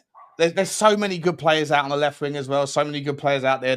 Even if like Rodrigo goes to Liverpool and Tottenham obviously are not interested in him or don't get a hold of him, that leaves Malik Fofana up, for example, right, as an option to go after him. Would you guys be interested in a left winger that's a little bit more direct like he is, so that you've got that kind of dual threat? Kudos on the right, Fofana on the left. I think it would be lovely, wouldn't it? For me, there's two players that I've wanted, and I've wanted them for about 3 or 4 years, and I'd like to get both your opinions on them. The first one I was screaming for was Openda. I think he would be fantastic. He can play on the left and ultimately is a striker. And Adeyemi from Dortmund. That is a player that I just think has every tick for a Tottenham Hotspur player. Good on the ball, absolutely rapid, could play left, right, striker. He's even played cam. For me, someone like Adeyemi would be my personal. That's my first pick out of anybody. I think Nottingham Forest should go and get one of those two, because both those people that you just mentioned are pace merchants, right? They're sprinters with they can kick a ball. But if Nottingham Forest want to continue in the same vein as they did last year, put in a bank of 5 and a bank of 4, and they've just lost their gun in the player that they sold to Newcastle. Elanga. Thank you. I think that if they don't replace him with a like for like, then and someone like Lois Openda or someone like Adeyemi, they're both that sort of vision. Honestly, if Forest get Adeyemi or Openda, maybe they are bigger than us. Like, you reckon they're that good? Do you? I think Adeyemi is. I just think it's about prestige of the club. Like, the way I look at it, right? I think I would be so surprised if Adeyemi and Openda, who probably are looking up, would switch either Leipzig or Dortmund for Nottingham Forest, right? I don't know. Like at this point, Yeah, you're right. There is something seriously fucked up with the whole like footballing Hierarchy. structure where Nottingham Forest can buy best players from Borussia Dortmund. Like it just doesn't add up to me. Yeah. That's the way I look at it. For me, Adeyemi is one of those players that I just think he has everything. I think he's got great finishing ability. He is absolutely rapid. But more importantly, he works so hard. If you actually watch him and don't watch the highlights, because all the highlights are him breezing in behind or beating his man and putting it in the corner. But if you actually watch him in a game, the amount he covers just getting up and down and supporting that left side is amazing. So for me personally, that would be my number one choice, to be honest. Adeyemi would be my number one choice. To come in as a replacement for who? Sonny? Yeah, Son, or you could then almost not afford to sell Son and Richarlison, but he would cover both. He could play up front or left. It depends on what Frank wants. I think it's quite hard to judge what Frank wants because we saw so many different formations and varieties of what he did at Brentford that for me personally, I would say naturally he would be a left winger, but he's just as good up front. Yeah. Okay. Fair enough. Yeah. Look, I love both of them. To be honest, I think they're both cracking players. I'm not sure that they're like if you're looking for a pace player to play over the top. I think you have that in Brennan Johnson, but we don't play to that style of football. So like I'm just not sure that they're that. Like if you want to do more of that, then you've already got a guy that you can utilize in that system. But it's just not the way that we play. So I just think it's a horses for courses thing. Perfectly. He's much better on the ball than Brennan Johnson, and he works hard up and down. So there is more strings to the bow with someone like that than Brennan Johnson. Like you said, the show pony that gallops around and gets a tap in. Like Adeyemi puts in the graft and can beat his man, and he's got pace. Yeah, Brennan. Brennan. So for me personally, that's why I would. You've got the best attributes that Brennan's got, and some. Yeah, no, I hear you. It's just when I think about Adeyemi, for example, I think of him as someone that he's not someone that dribbles through 15 players. He's someone that runs past two, and so that kind of, for me, my association with him is in a certain style of football that I'm not sure Tottenham are going to do low blocks and invite teams on. It would be nice to have. I love versatility, right? So like if you have a player like that, you can do more of that. You can add that into your kind of wheelhouse of tricks and all that sort of thing. So I'm not against it, but I just think that for me, like I think that Tottenham need, I think that you need a 6. I think the Palhinha deal needs to hurry up and get done on a loan deal. Michael, are you on board the Palhinha? I think you were. I spoke to you last time I spoke to you about this. Palhinha for you is also a massive want, right, for you? Yeah, it's the way I look at this transfer window so far is more about positions rather than players, like concrete players. So for me, I think we already solved one issue I had, which was right wing, right? The other issue I see is one different attacker, right? Because as I said it politely, I don't rate Richarlison, right? I would want him to be swapped, or I would want us to buy a Son replacement, right? I'm not necessarily like super set on selling Son. I think if he accepts more of an off the bench role, I would keep him for one more year. But I'm not against selling him either, right? If the club decided to sell him, go for it, right? Like he did his job at our club. I will love him like forever, right? Because he was one of the best players I had pleasure to watch in being a Spurs fan, right? But coming back to the topic, right? For me, it was right wing was the priority. I want one more attacker, just like as an ideal scenario. But for me, a left-sided defender and the number 6 are 2 priorities that I see for this club, right? So a number 6 in Palhinha,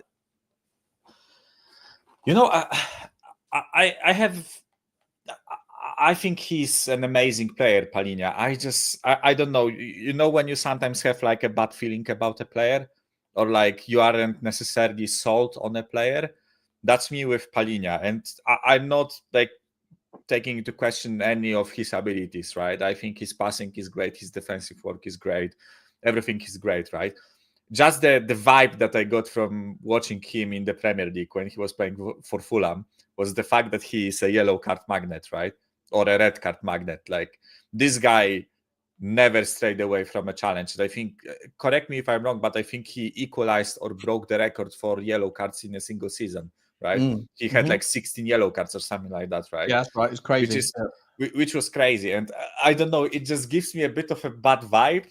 I know it's a stupid thing to say about a talented player, right? But again, it's not something that's gonna make me say, "Oh, this is a shit transfer." I am completely backing the transfer. Right? I just have a bit of I'm a bit uneasy with him. That's it, right? Who would you rather see come in as the 6 if not him? Oh, because if you go for an Adam Wharton and it's going to cost you 100 million quid, then that's done. The rest of the window's done. Yeah, right? There's no more. So, there's not an endless pot of money, is there? Yeah. So Adam Wharton, I think he's supremely talented, but he's way too expensive in my opinion. I would rather have 250 million pound players than Adam Wharton. And for me, I have one player that I really, really love, but I just don't think it's doable. Maybe it is, but I really love Felix Mecha from BVB, from Borussia Dortmund. They're the defensive midfielder. I think he's wicked. He's a wicked player in my opinion. And he's like 1.90 m, a fucking beast. He's so quick, defensively solid, like has his head on the shoulders. It's really good at scanning the field. I feel like this will be my dream signing. Or because also I think we need a really physical number 6, right? Because I've seen plenty of people saying good things about Angelo Stiller from Stuttgart, right? And he's also a wicked player, but I think he's more like a deep lying playmaker. I think he's better for teams that have a lot of the ball and they play, right, that they don't have to defend much. I don't think he's physical enough for our team. I think we really need a physical number 6, like a 1.90 m tank in the midfield, right? And Felix Mecha is that for me. Like Douglas Luiz, I would be happy with. Morten Hjulmand, perfectly happy with him, right? Like there are Holman would be insane, but do you really want to other than the fact that walk away from dealing with Marinakis and then walking into a gunfight with Varandas? Like, what are we doing here? Yeah, it's not only Sporting, but the guy also has Arsenal tattooed on his shin pads, right? Yeah, that's a problem. 100%. Yeah. If we're implying that Morgan, are we implying that Morgan Gibbs-White gets done? Are we so saying that's done and we're looking at Pellegrini after? Is that what we're kind of going by, or? Well, from what I can gather, we've got a chock-a-block squad. We've got space for Gibbs-White, but after that, we have to sell before we can fit. Or we have that problem. Even though the start of the show, neither of you guys were on the start, but the start of the show for me was like, why is it that Chelsea don't seem to give a shit about squad spaces? They can find anyone they want, but Tottenham seem to have this like, no, we can't have more than X amount of players. So after Gibbs-White, assuming Gibbs-White gets done, after that, then we have to move a player on before we can bring a player in. So if we're looking at Pellegrini after Morgan Gibbs-White, I actually don't know if there's a better player to actually get. And the reason for that is being, he is so good at breaking up play, and then all he does is break up play, give it to the next guy. So if his only job is to break up play, and then you've got Morgan Gibbs-White next to him, for me personally, I think that's perfect. I just think that's a match made in heaven. Somebody that's prepared to do all the gritty bits that no one wants to do, and then none of the attacking stuff. I think that's Pellegrini and Morgan Gibbs-White. If you was to create a perfect duo to double pivot or whatever you're going to do, for me, they're perfect. He was going to win the ball and go, here you go, Morgan Gibbs-White, do what you want to do. Win the ball. And I think there's a bit of a shade on, I mean, I may be wrong here. Didn't Pellegrini only get like 2 red cards? I don't think it was a lot. He got a lot of yellows, yeah, but I'm not sure he got that many red cards. No. Yeah, so isn't that? I mean, you shouldn't get loads of yellows anyway, but sometimes to go, yeah, here you go. He's a tackle. I need to do this for the team. Or if he's one-on-one with a back line, he's taking that yellow card for the team. Because yellow cards can be quite deceiving. He was playing for Fulham.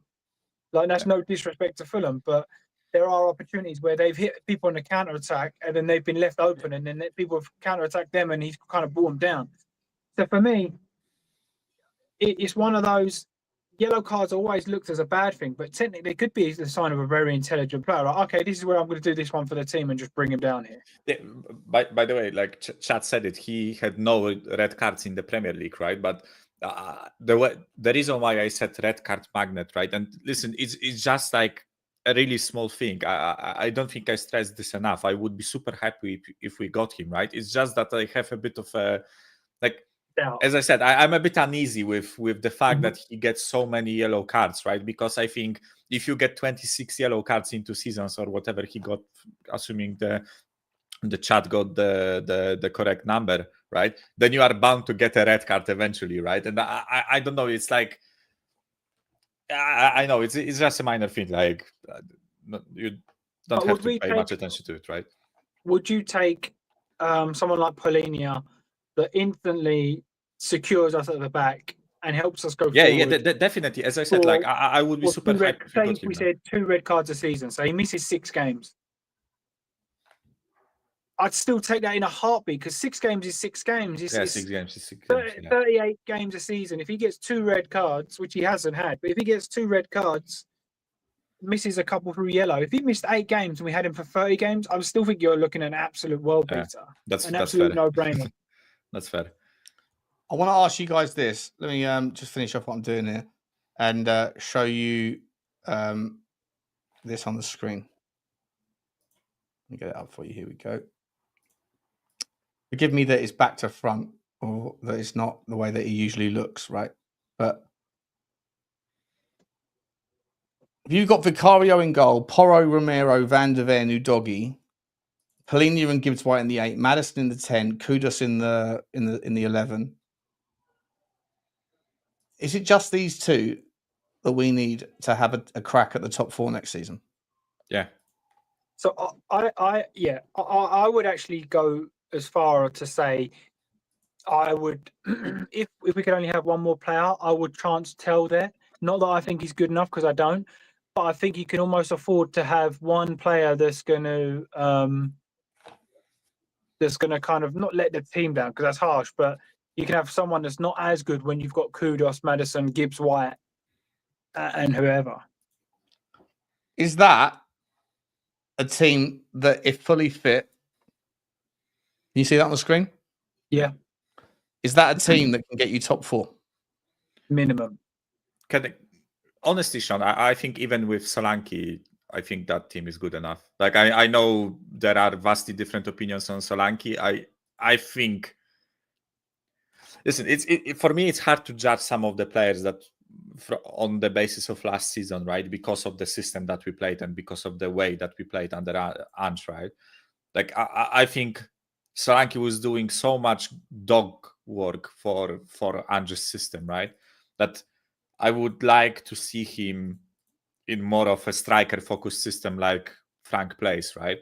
But Wissa, obviously, Wissa for me is better, and I would be super happy to have him, right? But I think even with Solanke, and let's say you pick Solanke up top and even Wissa on the left, because Wissa can also play on the wing, right?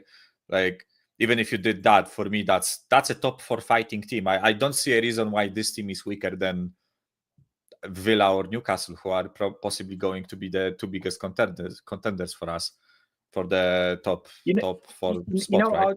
Or top 5, I guess. Yeah, that's what I was about to say. With that team, I'd be disappointed not to get top 5.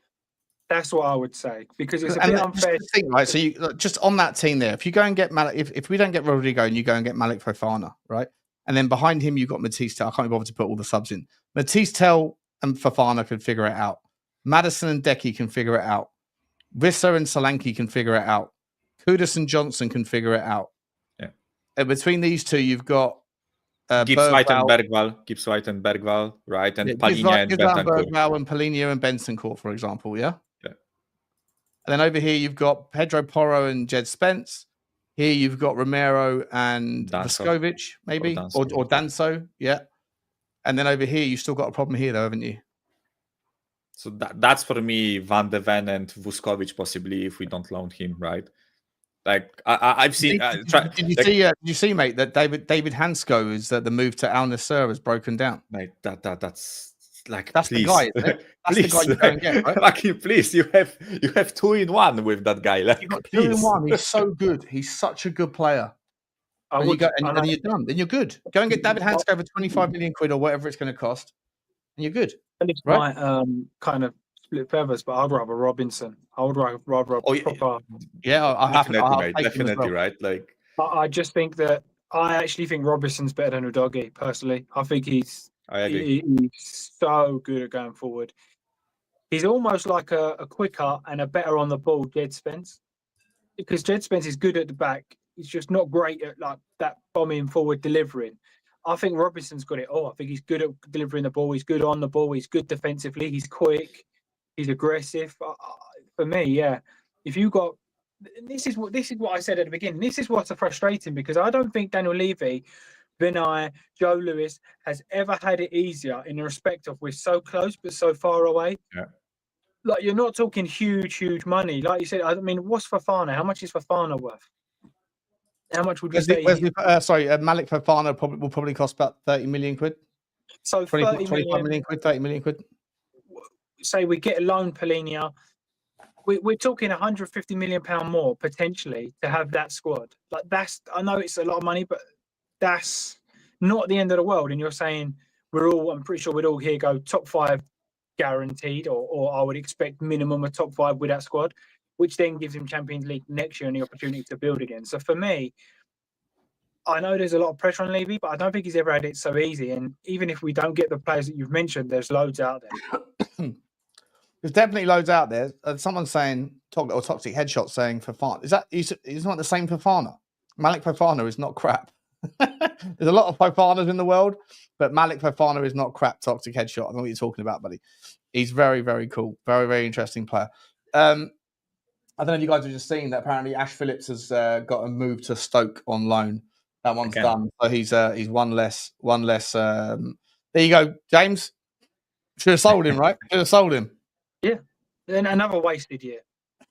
It's madness. I just don't get it. I really don't get it. I hear what you're saying. I'm not taking away. Didn't he think he did good at Plymouth, and then was it Stoke? He was okay at, was it? Yeah. He did really well the first year and okay the second year. So now just get rid, man. But buyback clauses in it. But get rid of buyback clause. I just don't understand. I hope Archie Flower doesn't get treated the way that you are treating other gentlemen's sons when he's a monster in about 7 years' time, my man. If Archie Flower is 21 and still not playing for his team, I'll be taking him to another team and making him play minutes, to be honest. I would, because fair enough. I think that's what we did with Tottenham to Norwich. Do you stay at Tottenham with that imagination, or do you get him to go somewhere else and play every week? Like, that's how you only become better playing every week, in my opinion. Is there a buyback clause with Archie? Listen, there's gonna be, yeah, absolutely. Listen, I'm prepared to listen now. So if they're prepared to make some offers, listen, I'll take a 7-bedroom house in Cockfosters, retire. Listen, I'm here to listen. I hear you, mate. I hear you. Boys, perfect time to finish. It's been a wonderful show. Thank you so much for coming on. I want to say a massive thank you to everyone with the there's a few more super chats, actually. I need to just quickly jump through. Daniel Phil came in with another Clapham Junction. You are the man at the train station. Maybe we want to pick you up everywhere. Woking or Clapham, the big junctions. Maybe Piccadilly. Not sure. But I appreciate you so much. Steve T says James is on mushrooms. What a fucking witch. I thought it was James is on fire, but no, it's James is on mushrooms. Yeah. If only I could be so lucky. Nice. Well done, Steve. I thought that was some weird. I was like, that's not a fire emoji, is it? No. It's drugs. You're on drugs, apparently. Mr. Pox Office, big up to you, my man. He says the diversity with which Donnelly strikes a goal. Nice. Yeah, look, he can strike a ball for sure. And listen, I don't care what standard of football you're playing against. If you have the confidence to turn and put the ball on the halfway line and put it in the back of the net, to do it against City, should at least buy him a little bit of time. Appreciate you, Poxy. Thank you very much, mate. And Dermo, good to see you, mate. Hope you're feeling better, buddy. Big up, Sean. Hope you're well. I'm okay, mate. Keep up the great work. What are your thoughts on the season ahead? Well, we just went through it, mate. I think we're not far away from a team that can compete for top 4 or 5. I think that, unfortunately, even if Tottenham were to go and sign Visser and go and sign Rodry-No and go and sign Polinia and also go and sign Douglas Luiz and David Hansko, even then, I would still say that this is the weird conundrum that we're in. Unfortunately, I think that would be the greatest window that Tottenham have ever had, but we would still end up at the end of the window further away than the teams above us because they have smashed the granny out of the transfer window to the point where I don't think anybody is any closer to them, regardless of what happens between now and September the 1st. So I think the best that we can realistically hope for in terms of squad strength is to be the 4th best or 5th best squad by the end of the window, Dermo. We're still a long way from that, though, mate. We've still got a lot of work to do. But thank you so much for the super chat. Thank you very much to everyone. James, Michael, anything going on in your worlds where you... Michael, sorry, mate, you want to say something? Yeah. I quickly want to say something controversial, right? If we got Polinia, Rodrigo, and Hansko, I would say we had a better window than City. Ooh, I like that. I like that. So you think so? Yeah. Mm-hmm. So, what's the current stack rank as it stands today? What's the stack rank of the top 6 windows in the Premier League, all relative to their own position? Liverpool first for me. Yeah. Then City or Arsenal. I think you can, it's hard for me to judge which one is better. Yeah. Then it's possibly Sunderland. Then it's hard because not many clubs did much business right now, right? Yeah, no, 100%. If Everton have got that Tierno Barry, which I think he's going to be a baller. I think Everton are quietly going about some business as well. They've got a few irons in the fire that if a couple of them drop over, they've had not a bad window. Newcastle for sure towards the bottom, Villa towards the bottom. Leeds are doing a few bits. Burnley have done fuck all really, apart from Kyle Walker. Brentford have just lost everybody. Palace are not doing too much. So yeah, What about West Ham? This only Kyle Walker. Yeah, that's it. West Ham are probably rock bottom, aren't they? But Brighton are doing Brighton things, I guess. The Kuiper guy they signed from Club Bruges. I would advise people to watch him. Yeah. Is he left back, isn't he? Yeah, left back. 76 goal contributions from left back in 200 matches or something like that. Yeah, he's crazy good player. Yeah, but Brighton, you just never know until you know with what they're doing, because sometimes they hit and sometimes they miss. It'd be interesting. Guys, we'll leave it there, though. Thank you, everybody, and we'll see you tomorrow. Last little plug for the Spurs 5 starts Thursday night, tomorrow night, 8 o'clock UK time. Link is in there in the pinned comment. If you haven't already, please do subscribe. Please do. Michael, James, you got any socials or anything you need me to plug for you? No. I want to stay in the shadows. you ain't in the shadows when you talk about selling Jamie Donnelly, bro. I'm pulling you out, getting you in the sun. I'm outside all over you. That's all you need to know. I'm watching. Appreciate you all, guys. Thanks so much. Thanks everyone in the chat. Thank you for the super chats, and I'll see you maybe later on tonight for an update if there's any breaking news. But that's probably it. Like, subscribe, and comment. And as always, thanks everyone. Bye. Bye.